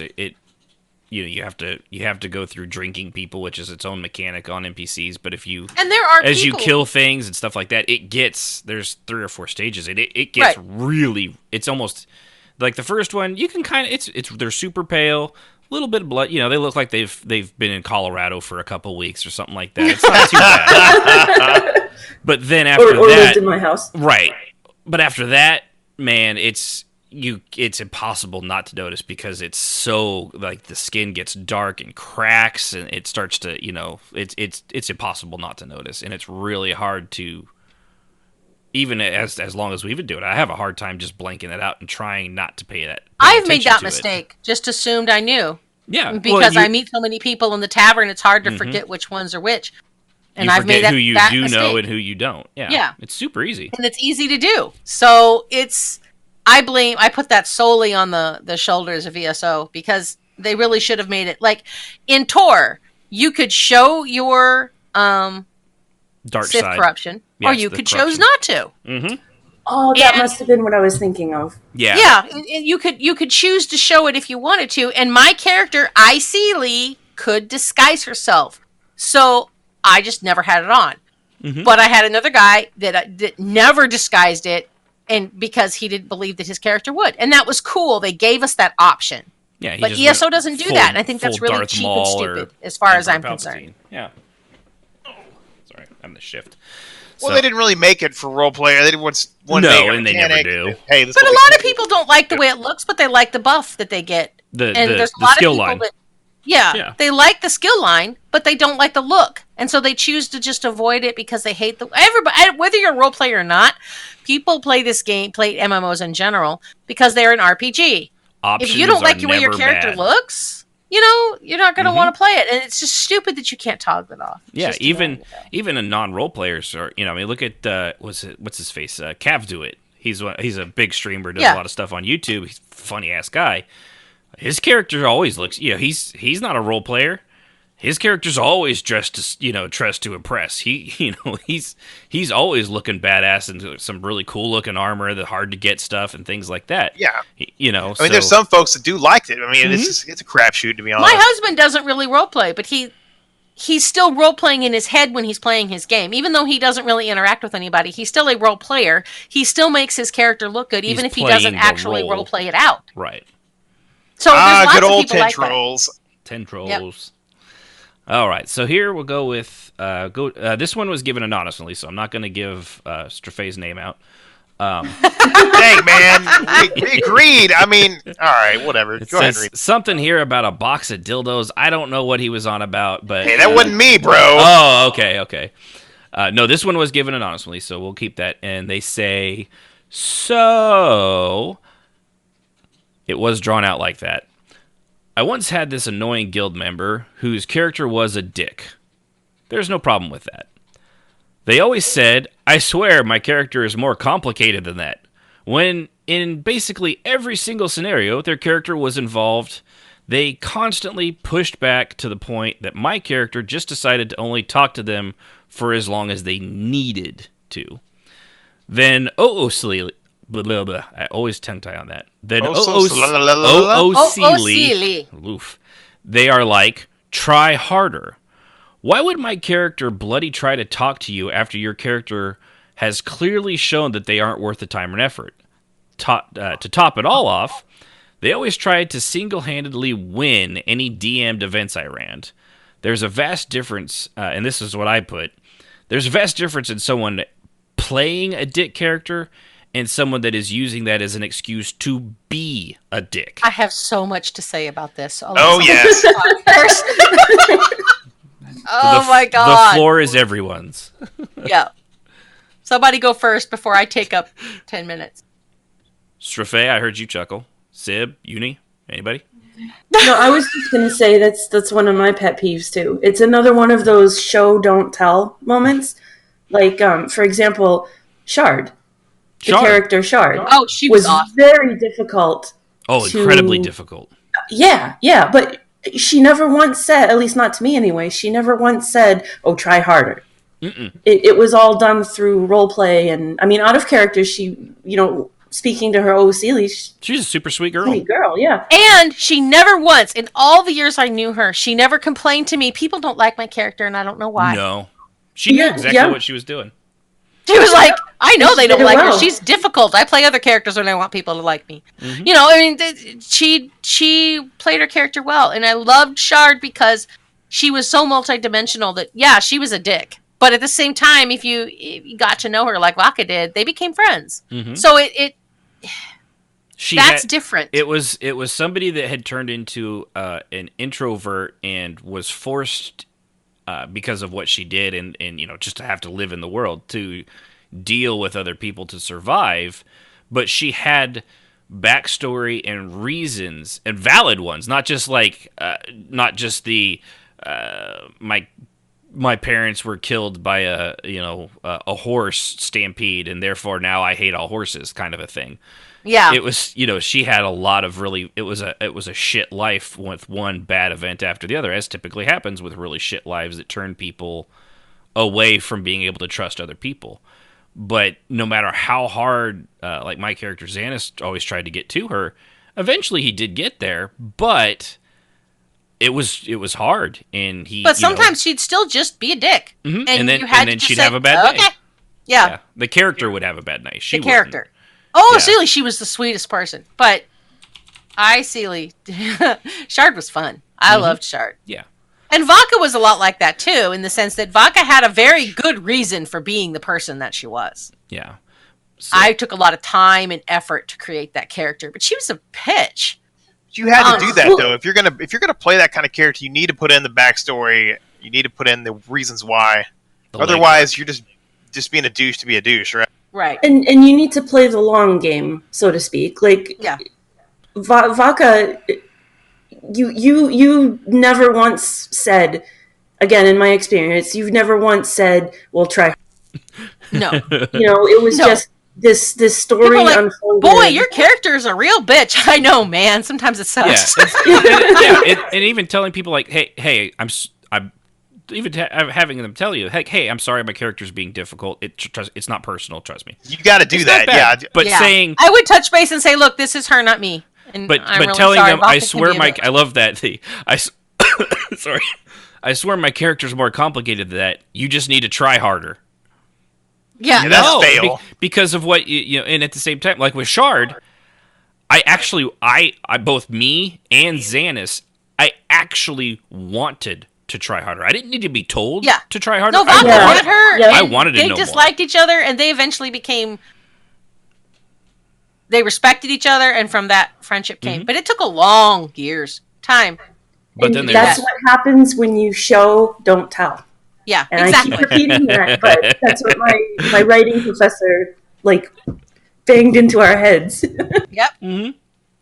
Exposition. Actions speak louder than words. It's easy to tell me how complicated your character is. Why don't you show me? Yeah, don't tell me. That's the hard part. My character's really complicated because don't finish that sentence for the love of God. Like, I didn't write the backstory for Ren for years, and I finally did it. And then Jazz Ren, she's like, I get it now. I'm like, there you go. Mm-hmm. Yeah, but you Ren had was it in your head. amazing, multifaceted character. Yeah. He was amazing. He was just a really broken elf, and that's all it was. Well, let's It see. was just scary.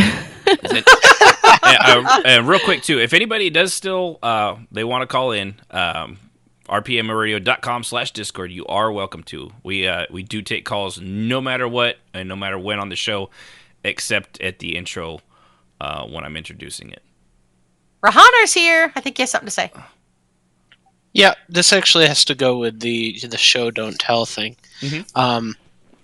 It's very easy to actually show without telling in a very simple way. For example, Rahanar in EQ2, he stuttered. And that's all you need to do. All you need to do is something simple that makes you a little bit different than everyone else. And that's enough for people to be interested in your character. Yeah, little things can make little things. Even something like an accent, or like I think I did a stuttering character. I'm not an alcoholic, but Jazz, you remember the stuttering character I had that was an Ixar? Yeah, which was I remember that. I loved him so much. Stuttering Ixar that was very subservient. It was very cool, but I also God, Vodka loved him. She was such a harpy. But no, you're absolutely right, Hunter, because like with Shard, one of the things, and you guys back me up, one of the things I still remember to this day about her character is when she was nervous or when you were getting close to breaking down her walls, she would pick at the edge of her glove. Yes. Yep. Still remember that to this day. So that that was her sign of kind of being uncomfortable but willing to stay. She would just kind of pick at her gloves because she had scarred hands and they were, she had from her past, so she always had gloves on, but she would pick at them like they were too tight or something. And it's really the little things that make the biggest impact. Because that had more effect on you than, say, that certain someone whose eye kept flashing. I forget. Although that was still better than somebody waxing poetic about their character out of character. For 2 hours. At least he did his in character, which we've explained every time his right eye flashed red. It was him inspecting your character or a character in there, which is another thing. But no, there's just it is. That one is really bad because it can, and then of course on top of that the trying to single-handedly win a DM'd event. Why? Yeah, that's just trying to have the spotlight. Some folks just gotta win, bro. I don't get it either. I'm going to be the guild leader here and talk about this because this happened a lot. I had to deal with this on numerous people, many of whom I was very fond of. Mr. Faye. No, not. Oh man, she could be titling on me. Dang. I had several. Well, there was a couple females, but largely male people whose character was an asshole. Now, I'll use one. He'll never listen to the show, more than likely. So, Tilder is icily, just a. Oh, dick. He was a old grumpy vampire. Yeah. Right, he was an old grumpy vampire, and Seeley, he wasn't much better. But right, he was still not his character.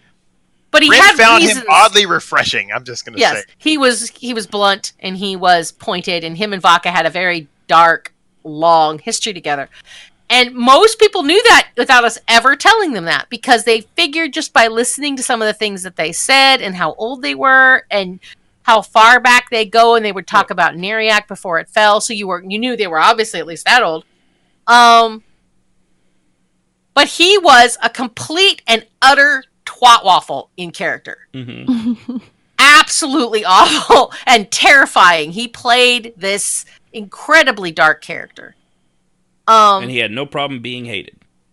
No, But you didn't ever see him going, I don't understand why people don't like my character. I mean, do they have any idea how he feels inside? I mean, he just wasn't loved as a child. He feels nothing. No. He was just like, he's a dick. What do you want me to say? I mean, there were people who, Seeley would challenge him and say, why does your character act like that? He's a vampire. He's a dick. Yeah, he eats people. He doesn't like you. Yeah. Nothing personal. I don't like you either, but he's just picking on you because your character's a big soppy mess, and he thinks you're stupid and weak. Yeah, we're wanted here now. We got the death sentence in 12 counties. You better watch yourself. He didn't care that he was hated. He actually reveled in it. But then you had people who, and I dealt with this a lot, and they cause a lot of drama. People who play a dick, who still are mad because people don't want to play with their character. And when you're like, he's really hard to get to know, try harder. No. Like this person said, if you are a difficult person, you need to accept that you're going to have very limited RP. Tilder had several characters that he played other than Tilder. Why? Because Tilder had a certain niche of RP, and that was it. Right. There was only Ren called him brother because I loved his roleplay. Yeah. He was a dark, evil bastard. And when something in character came up that he had to walk away from in character, because that's what the character would do, of course that instantly ends your roleplay. But he was being true to the character. So when that happened and he did that, he'd be like, well, instead of being done for the night, which is the only other option, he had other characters. Because he had a character that was actually a halfway decent guy who was a healer and was totally opposite of Tilder in every possible way. And people were like, oh, it's so nice you're playing a nice character. And he's like, why are you talking to me? Like, Seeley. He'd be like, stop talking. Yeah, he didn't like... mad? He didn't like being... He didn't talk OC to anyone. I messed up Tilder one time, and it was the greatest thing I ever did. It was Ringots. His son had done something trolly to Tilder, and he drug him over there, and I was 2-boxing both characters, and he said, you need to apologize to your uncle right freaking now, or I'm going to kill you when you stand. And Tilder was, he was stepping it back. He's like, the spider considers me his brother. And he was caught off guard. It was the most precious moment I ever saw in Tilder. Then he put his mask back on. Bad vampire. I was like, grumpy. Get off the lawn. Get off the lawn. Yeah. I mean, those are the kinds of characters, but too many people play an asshole and then whine that no one loves their character. Or spend 2 hours explaining to someone why you should like their character because deep down inside they're a nice person. Or they spend all their time saying what an asshole they are. They act like an asshole, except when they're with that girl they want to have sex with. and then suddenly they're sweet, loving, and romantic. They're every Disney prince ever, all rolled into one guy. And it's just like, excuse me. Yeah, it's bad. I just can't. It's hairball time. It's bad. Yeah, but so when I read this from anonymously, I was like, I've so been there. Yes, it's hard to deal with people like this because not only are they trying to be dun-da-da, but they're also this dick, and they say, this character's a dick, it's not me. Well, if it's not you, then I don't want to hear about how you're upset that your character has no roleplay, because why would anybody... I mean, that was the thing. He was always amazed people wanted to get to know Tilder. Because he was like... And then Tilder was an ass, and they'd be like, why was he mean? He's a 1,000-year-old vampire who hates you. Yeah, I actually... hold on, let me check here. Yes, they actually... I didn't put that in there because it was kind of separate, but the anonymously here actually said... And then this person would, just what you said, Jazz, complain that there's no roleplay in the guild. Yeah. Well, you just killed your roleplay, dude. Again, we're going back up to what GamerCat said. You know, the 8 Divines couldn't write them out of that corner. When you play an asshole, you are consigning yourself to a corner of roleplay that's limited. Mm-hmm. And I don't have a problem with that. Especially if you do it badly. Don't come to me and complain about it afterwards. Yeah. Yeah, you have to do it good. I remember there was a character in the EQ2. Because I wasn't around for all of this in EQ2. It was before my time. But what was his name? Griffith? Griffith. I am the evil vampire. He played a good asshole. I mean, he played something. When I would see him RP, he was a total jerk, but people still wanted to RP with him. But he was okay with it. I mean, that was the thing. You never heard him gripe about it. Did you mean Griffith or Grim? No, Griffith. Griffith. Okay, I was gonna say Grim was a different one. I think it's the guy Grim. that's still in a laundry right now. I actually like. Yeah, Oh, Griffith yeah, is here. Grim, He my is bad. actually No, in you- this. He just Ashen. never Yeah. plays. Ash's doesn't friend play. was super nice. I never actually is. got Yeah. He's a sweet guy, but he's another But he- guy that played a complete and absolute Yeah. like dickwad. like putting But his. I slave never in a heard wa- people, I never heard anybody say that he complained that he didn't get RP No, or that he because didn't of his complain. dick character, he People didn't would get. get mad at him, OOC, because his character was a dick, and then they would OOC and IC bash him, much like they did Tilder. But he didn't care that his character was disliked. He had other characters that were nice. Yeah, I was he thinking did- about Grim. That's You the guys one are right. I knew. Yeah, That's the one Griffith I was remember. amazing. Is amazing. All I his was gonna characters say, are yeah. a lot of fun. He's in ESO, but I don't think he plays all that much right now, does he? Yeah, he is. No, I haven't seen him. Yeah, that he's much. kinda He coming does and go. log in now and then. Yeah, he's kind of in and out. Yeah, my bad. It was the other guy I was thinking about. Grim, you're thinking of Grim. Grim was the guy that was always, I am evil, and Hey. I never got to know him, OOC. Jazz. So I don't know Jazz. what he was like, Jazz. OOC, but yeah. His name is Grim. You don't really need to go any further than that. That's right. Well, said. yeah. But now, again, I talked to him OOC a couple times, and he seemed like a really nice guy. Okay. He obviously wasn't mixing. Yeah, I don't But know. he I don't was remember very, him, so I'm I just am making fun evil, of him. and everything was about his evil smile and his evil Oh, laugh. yeah. Evil Goodbye, walk. Skeletor.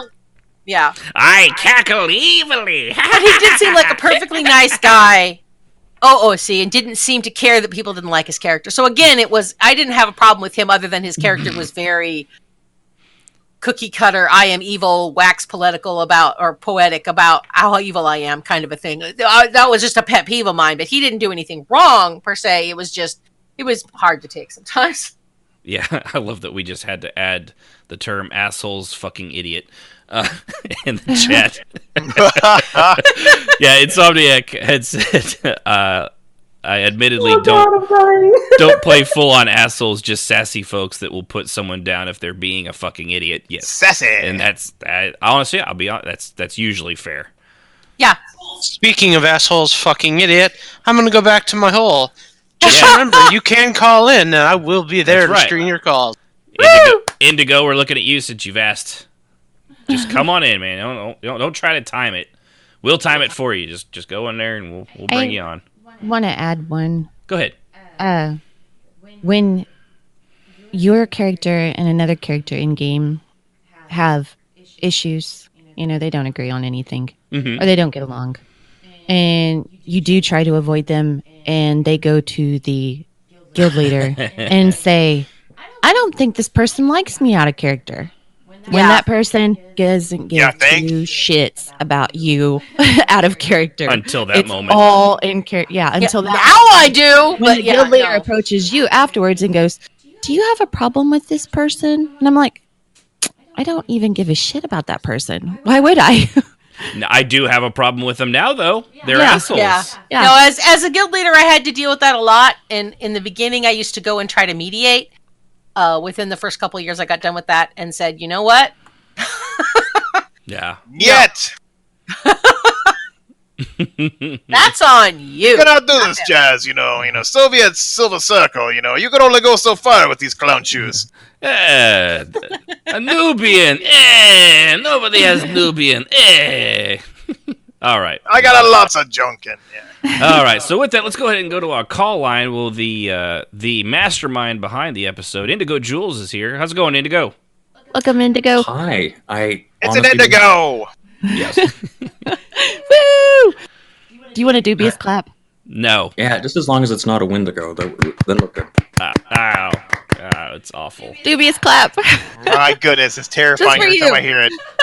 Look what you started, man. Look what you did. That honestly sounds like with the Xbox 360, if you had the type of microphone that you can mute yourself, if you flicked it fast enough, it sounded like that. Oh, see, it's not dubious. It's No, it's dubious. Oh, there's And so dubiousness. people would just start doing it randomly in chat, and so someone would go, "Who's fapping?" It's dubious. I'm being good. What's up, Indigo? Well, my pet peeve, as you were saying, would be a character that is essentially a god in power level. Like, compared to the Daedra, it would be a Blood Fiend compared to Molag Bal, and they are Molag Bal, and Molag Bal's the Blood Fiend in terms of power level. Yeah, where they're and just then like sending Dragon other Ball people into Z-ing it harm's way constantly. going, Yeah. Yeah, and then sending other people into harm's way going, oh, please, this is an actual threat. Go do it. When my character is essentially just going, snap your fucking fingers and kill it. Yeah. Over 9,000, Ashen! It's over 9,000! Yeah. No, yeah, and it's really hard, especially with the what do they call that? Yunfei, is it power creep? What am I'm not thinking of the term. Yeah, power creep. Power creep? Yeah, power creep. Where they've creeped so far that they're like, if you were as strong as you think you are, I mean, you'd be Molag Bal, which actually kind of goes into this. The next one I had here, Indigo, was a character playing that they're the character from the MSQ, which of course in Elder Scrolls and the MSQ, you'd literally defeat Molag Bal. Yeah. But in character as a role player, kind of no. Yeah. Yeah. With my character, I have one ability. That is what my actual character can do on Jorah, and it's stone form. But if he uses it for more than 20 minutes, he's going to pass out. Like, that's how much it taxes him. Yeah. Yeah. It's good to have limits. You know, if you give your character something, a special ability or something, you know, like you said, let it tax them, or, you know, have consequences if they use it. Or time limit, like you've got both. Yeah. Yeah, it's very taxing because this idea when someone was explaining that your magicka is actually the ability your soul can dwindle without affecting your body's function. That's an interesting way of thinking it. I always thought of it as like how much energy, how much magicka you can pull from the area around and channel. You know, it's like overheating, putting too much power through a cable. You can do it for a good bit, but after a while, that cable's going to turn to slag, which is what would happen to your body. Similar thing. That's how I always thought of it too. Yeah, and I've just latched on to that. So yeah, if someone does if a spell, the reason that a novice can't do a master spell and it's just the teacher saying don't even try it until you're ready, because they could, at best case scenario, they fail and feel bad about themselves. Yeah, nothing Worst happens. Case scenario, they succeed, use all of it, their soul is entirely obliterated, and they fall over dead. Yeah. It's kind of the Dresden Files thing, why they had to use, I think we've explained that, how magic works, was they used the magic words, not because in other languages, because that insulated their mind from the magic and the power as it transferred through them. And of course, if they did too much, or if you were too young and unprepared for it, your mind would you would just draw too much. It would just fry your brain. Literally just, you know, smoke like coming out of your ears and wouldn't be everything. able to say the word fire or heat without casting. Yeah. Yeah, and or if you overdid it, even if you did learn all this stuff, you know, how many books, you know, people get into trouble by doing magic that's beyond their control. They don't have the willpower. Dresden Files, again, with demons and stuff. If your will's in, I think a lot of books probably, if your will's not strong enough and the demon overpowers you, then the demon gets control and it's free. So yeah, in the power creep thing especially, but characters that do that, man, having to deal with them and keep what you're thinking out of character from not coming off just bleeding through in your character, it can be very difficult. And I don't think I succeed at that most of the time, I'll be honest. Yeah, and a way to look at just in the Discord chat here, earlier they said someone brought something up about Daughters of Cold Harbor. Yeah, Haas. Having glowing eyes. Mm-hmm.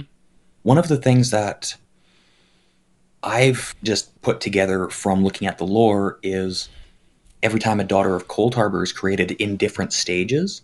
So we know of 3 I think. LeMay Ball, and the two in Dawn Guard. So. Oh yeah, I remember those.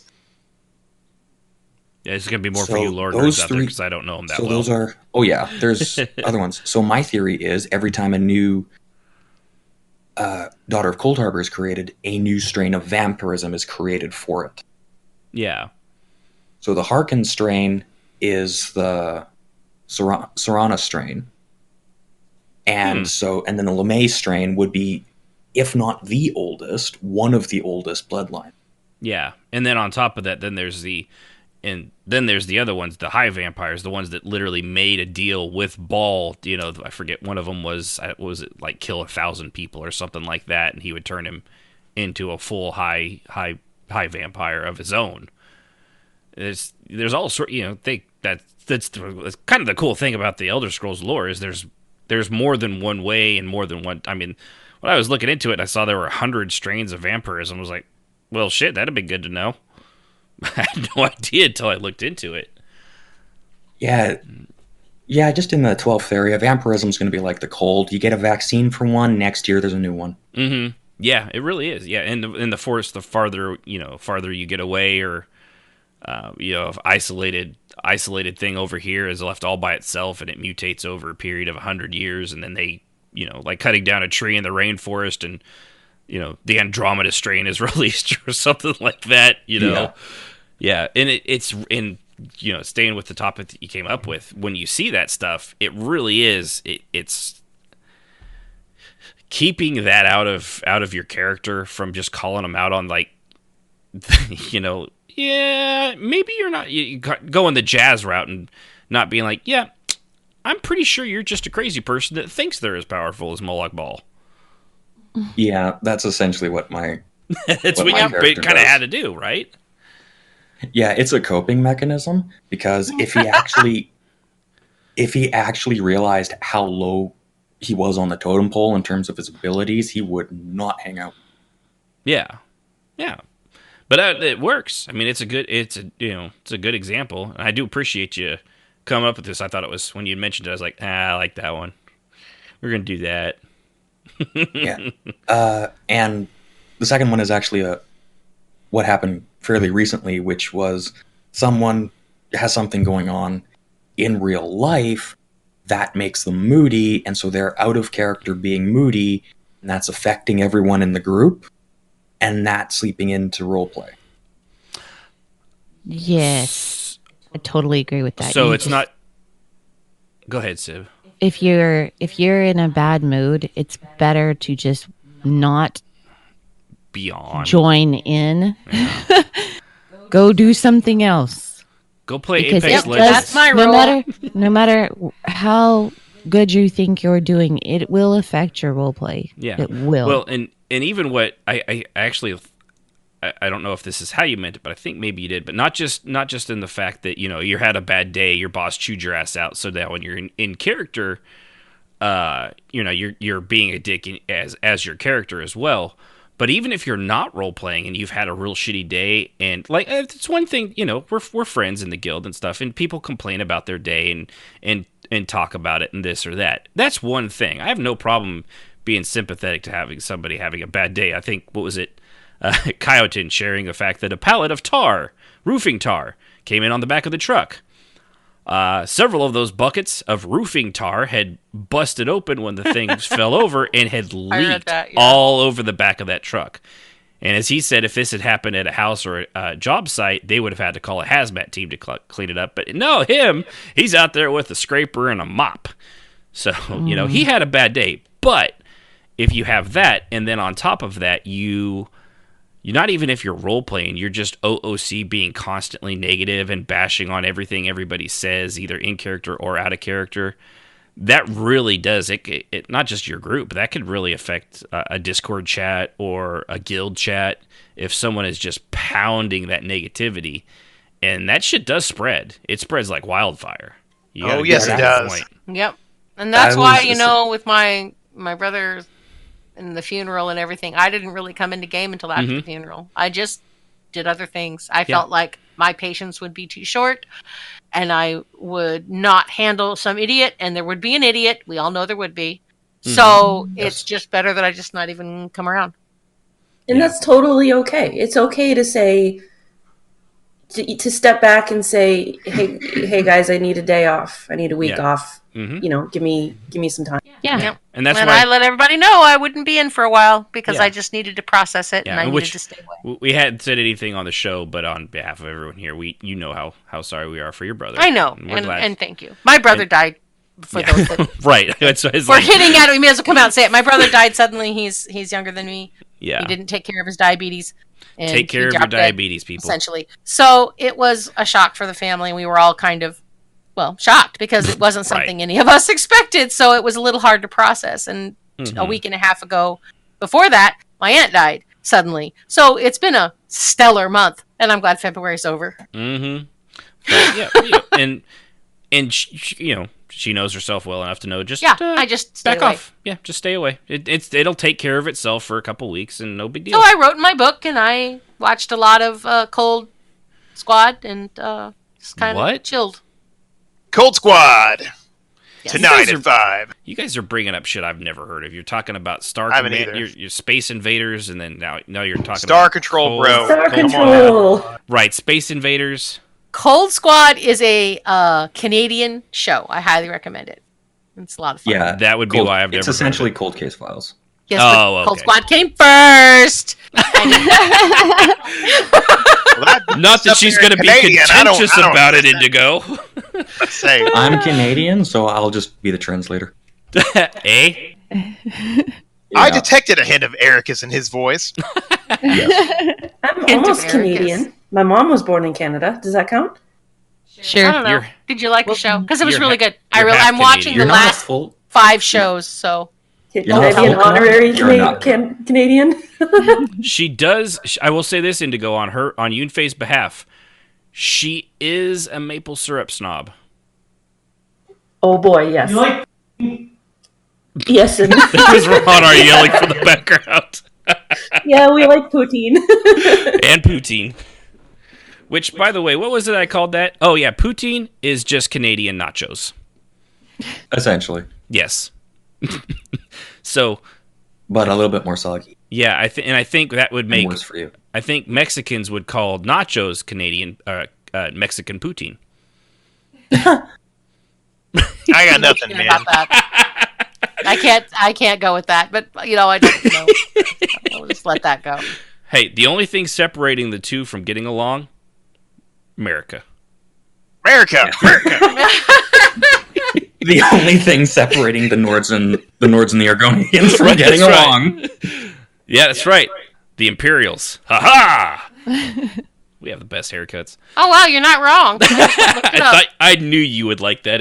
I knew you would like that. That looks really good. It's yummy, actually. That looks really good. Yeah, it's French fries with gravy. Oh, you showed her a picture of poutine. Okay. Yeah, I went and looked it up.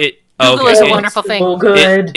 So good. If I could have any of those things, I would enjoy it, but I'm not allowed to have any of those things except the maple syrup. So, but you can have chats about roleplay. I'm just saying. Hers would just be a big bowl of lettuce. But bring that back. Yeah, but anyway, so I wanted to just bring up how we solved it. Go ahead. Yeah, let's hear that. Because that, like, just the entire time, out of character, they were being a bit negative. Mm-hmm.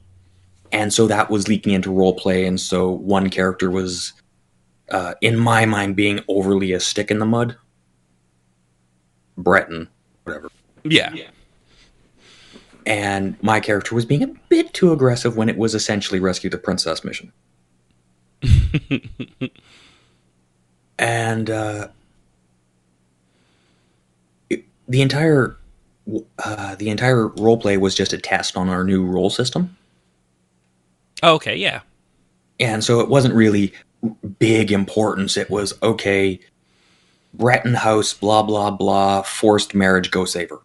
And you wanted to try out a new, role, or you want to try a new version of a roleplay rolling system that you guys, as a group, hadn't done before. Yeah. Just more dependence on the group succeeding rather than one person who than the individual apparently didn't sacrifice a virgin to the dice gods, and it keeps getting like 2s and 3s each time. Right, which is frustrating as hell. So if the group can pull it off, then the roll succeeds. If they beat what they're facing, which also has 1 turn each, and so they got to beat a certain minimum. And I thought it worked pretty good. Anyway, this just one person was not. They wanted to be there in character because their character would go there, but they didn't want to role play. They were very much not in a role play mood, and I'm not sure if it's health issues or work or something like that.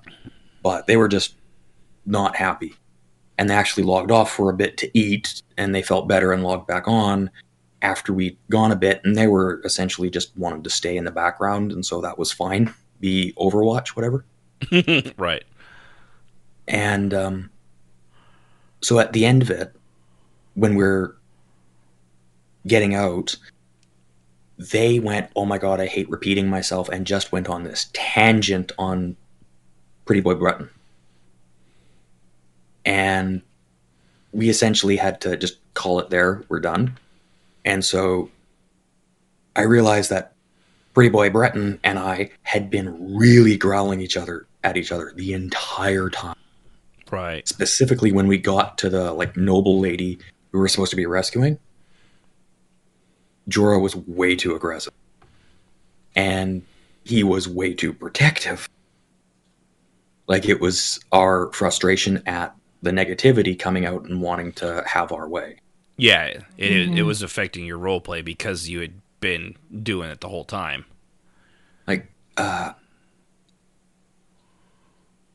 Jorah said we should make it look like she was kidnapped, not rescued, so they don't send anyone after us, and so he tore her dress.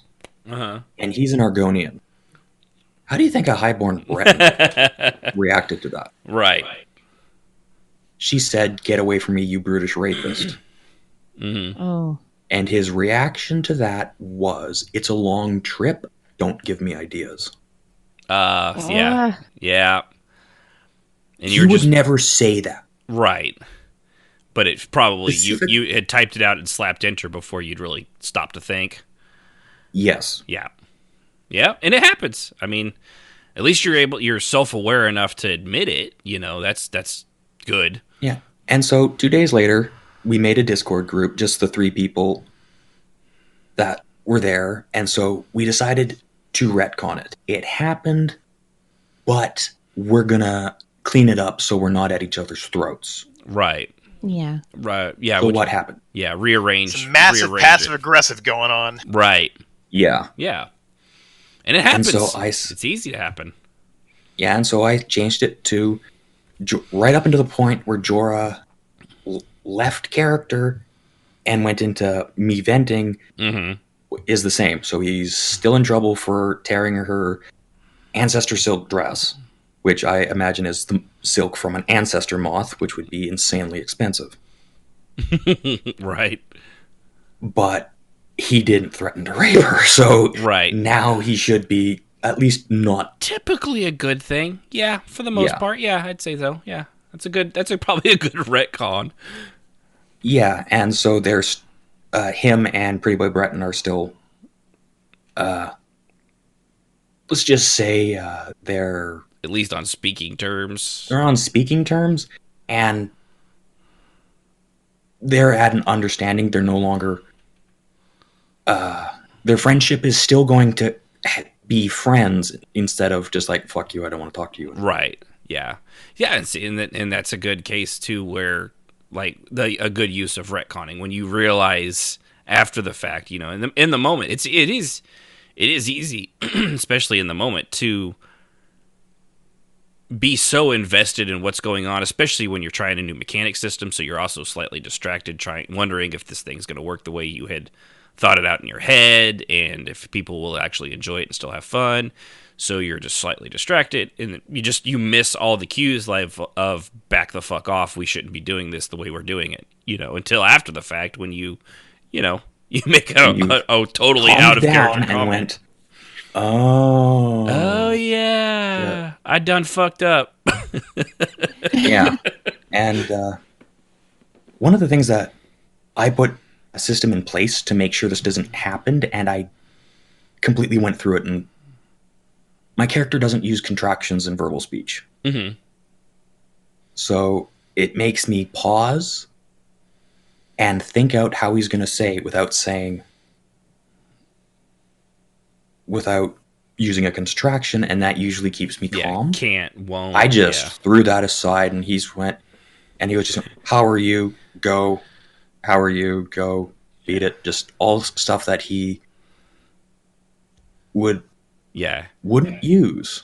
He turned into Cletus, the redneck. Yeah, essentially. Yo, motherfuckers need Jesus.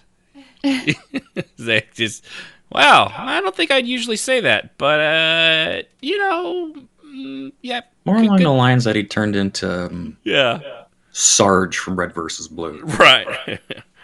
You need a shotgun to the face, because that solves your problem. That's right. Ask me about my zombie plan. That's right. Step 1, shoot Griff. Step 2, get my shotgun. You do a pretty good Sarge there, bud. Sarge, all your plans start with shoot Griff. That's because I don't like him. Red versus Blue. Man, it's been a while. Love it. But that's definitely very good for instance, Indigo. I'm glad you guys were at least able to work it out, though. It was happening when I tossed it in here for an idea for the show episode. It just dawned on me. We were just wrapping it up, and just went, yeah. And it was essentially the what's that? The blah music from Inception went off. Oh yeah. Mwah. Fuck. Just the realization. Yeah, I bet. Yeah. Well, I appreciate you calling in, man. Threw that in. We're gonna have to start wrapping it up, but I do appreciate the show idea and calling in and your story, because that was so much. It's a very, very good and recent example of figuring it out, being self-aware enough, and then also being man enough to be like, "Yep, done fucked up. I'm gonna have to apologize and do what I can to make it right." And it's also Jorah. He doesn't like snotty upper class women due to him being slave. Right. Well, yeah. To a snotty upper class woman. Yeah, and of course that whole she's probably not into scalies. Oh, yeah. All right, man. Well, I appreciate you calling in, and it's always good to talk to you. I appreciate it. Thank you so much, Indigo. You have a good Very night. welcome, and I'm so happy to be able to come back. I honestly didn't think I was going to make the show, but no, I know you had asked, and this is for everyone, not just Indigo out there. If we're live and you have something to say and you have a mic, everyone is welcome to call in. Even if you've called in last episode, if he calls in next episode, I don't care. I'd rather talk to you guys than we all talk together all the time. You'd rather talk to me than each other. Yeah, I mean, have you met Straffe? I mean, boy, poor Straffe tonight. I'm taking all kinds of bombs, man. Mm-hmm. That's because honestly, I haven't. So exactly, and for that, say your prayers. You're welcome. I'm here so that you don't have to talk to him. All right. Okay. You have a good night, Indigo. Appreciate it. Okay. Night, bro. You Later. Night. Sorry, Straffe. You're just it's just your. That's in the contract. It is in the contract. Yeah. Because if you don't, there's going to be a box involved. All right. So now that we've gone through all that, real quick, we understand. Now, should any of this happen? Absolutely not. Will it stop it from happening? Absolutely not. We're all human. We get emotional. Things bug us. Things piss us off. They hurt. We do have our feelings hurt, even as adults. It does happen. And naturally, we go after and lash out at those things that wound us. It's natural. It's slap a dog around for long enough and see what happens to you. Hopefully, it bites your face off, because you shouldn't be hitting dogs. Oh, if it doesn't bite your face off, man, I will. Oh, we were at the Asian market, and I didn't say anything to Sib, but I almost hit an old man. That puppy that they had at the Asian market, He grabbed like a paper towel roll thing that was solid that, and he just made a motion to it, and that poor little puppy flinched. He didn't even hit it. Oh. I wanted to take that thing out of his hand and beat the fucking shit out of that guy.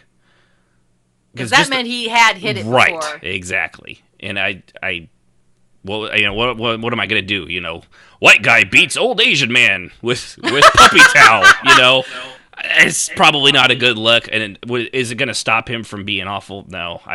You can't do anything at all times. Oh, sorry, pissed me off. But anyway, no, that's a whole other episode on a very very special episode of RPMMORadio. Animals 101, go. Yeah. You know, and this is coming, and trust me, I have kicked out at dogs. I actually have had to try to kick and attack dogs because the little fuckers were trying to... Mailman. Sorry, if it's them or me and they're coming at me, I am going to hit a dog. But when it's just a cute little puppy, and yeah, that's another thing entirely. So when things lash out at us, hopefully that one day, that dog bites them. That's my hope. And, you know... Yeah, but then the dog will get destroyed. Right, I know. So... Well, it's probably... I don't know. Maybe it's better than being abused your entire life if that's all you have to look forward to for the next 10 years. That's true. Yeah. See my first marriage.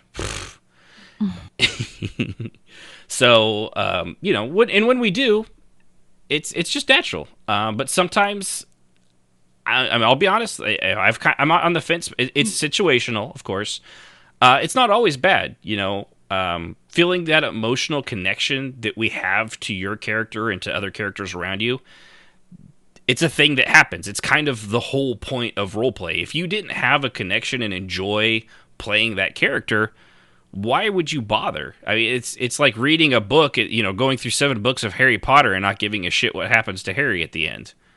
Yeah. You know, if you don't have a connection to all the characters involved, if you weren't bummed when Darth Vader killed Dumbledore, you know, it's then what's the point of even doing all this? So when you make those connections and people start lashing out at things irrationally, you know, and using it at OC, yeah, it does tend to ramp that up. Dumbledore ain't got nothing on Darth Vader, bro. I'm just saying. I'm going to give that one to Dumbledore, I'm going to be honest. Hey, man. Greatest wizard of our time. Empire or nothing. I don't know. I don't see them fighting. I see them, like, maybe sitting down for tea or something. That's true. All right. So anyway, but when it comes from outside of that, that starts to be a problem. So, you know, when you start moving your in-character stuff because of your out-character stuff, that's the problem. So... what do you do when you realize it? One of them, as Indigo did, apologize, work it out once you've cooled down. Clearly, you stop when an officer or mod tells you to, if it gets to that point that they're actually having to tell you to.